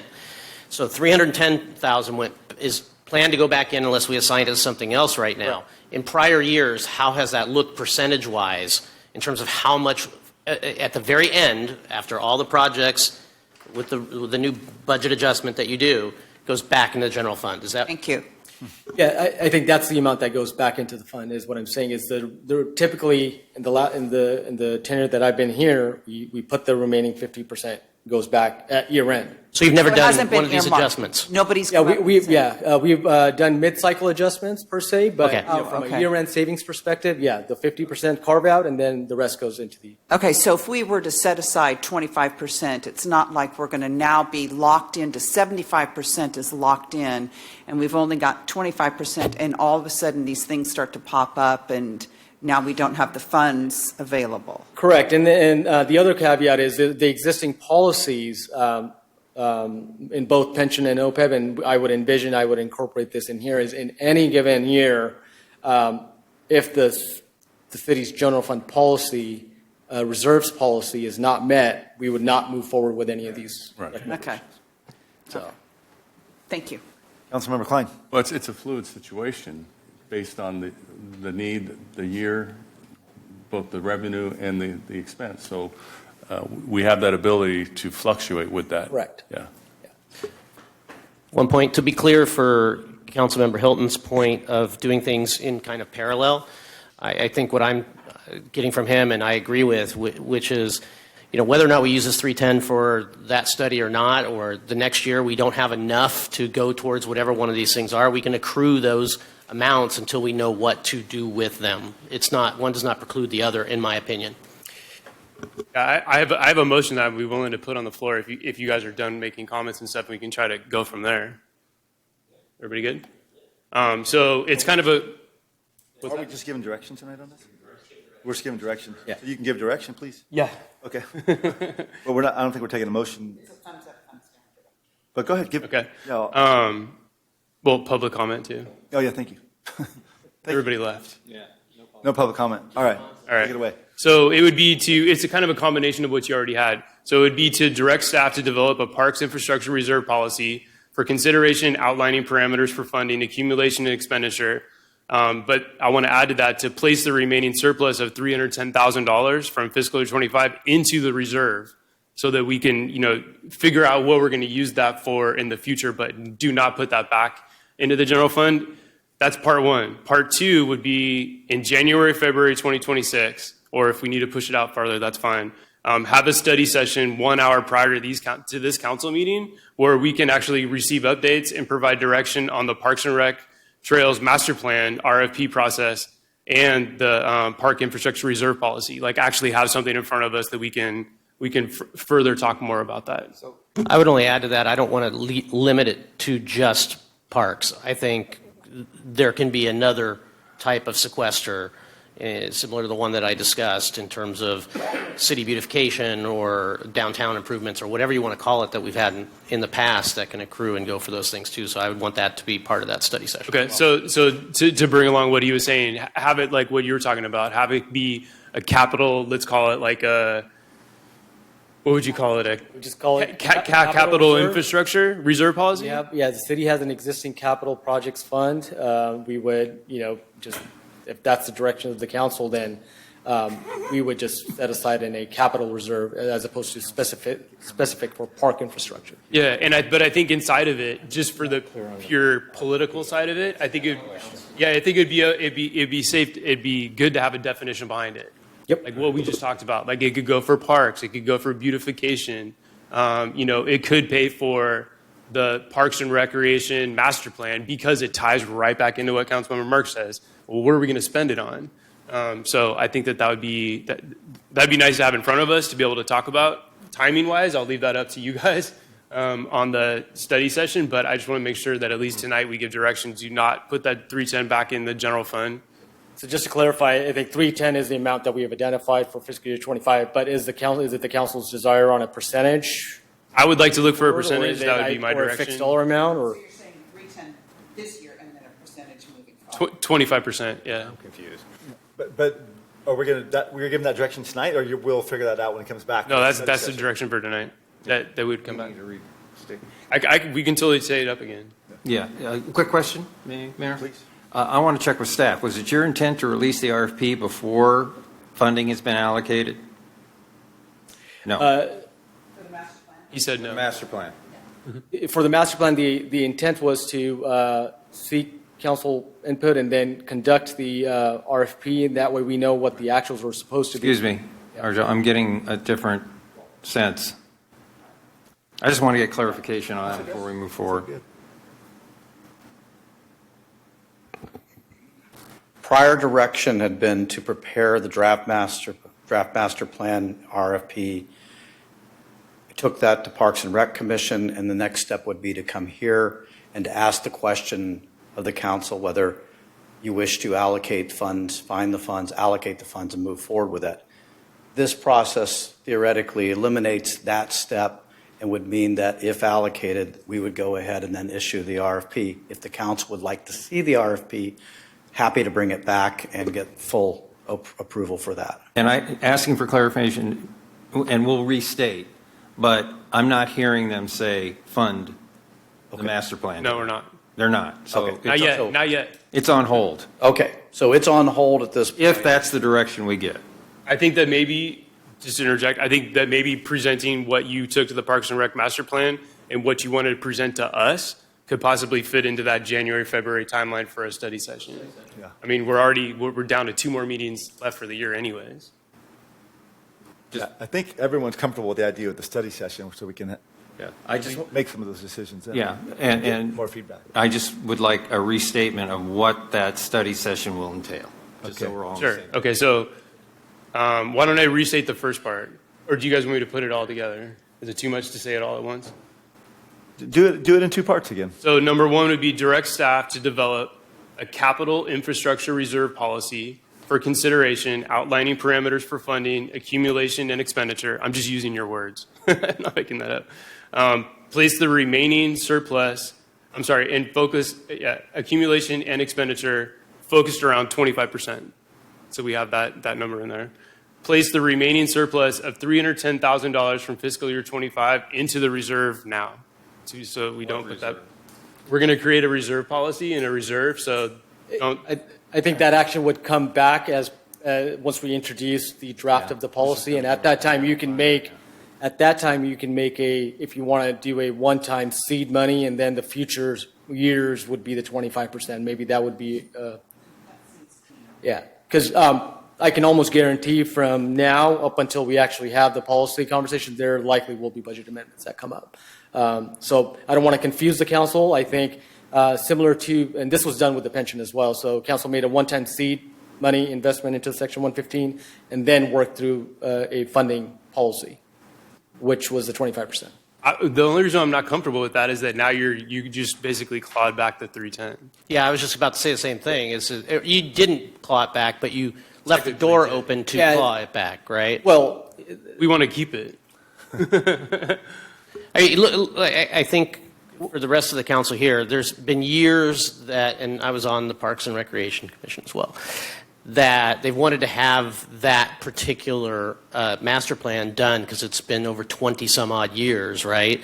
And so the concept here that we have $310,000 that we can assign to that and get that thing done, that may evaporate to $120,000 because of some other, budgetary item, is I think where the other council member's concern is. And so if it means we can give that direction now and the rest of the 25% or whatever else, maybe that's what has to happen.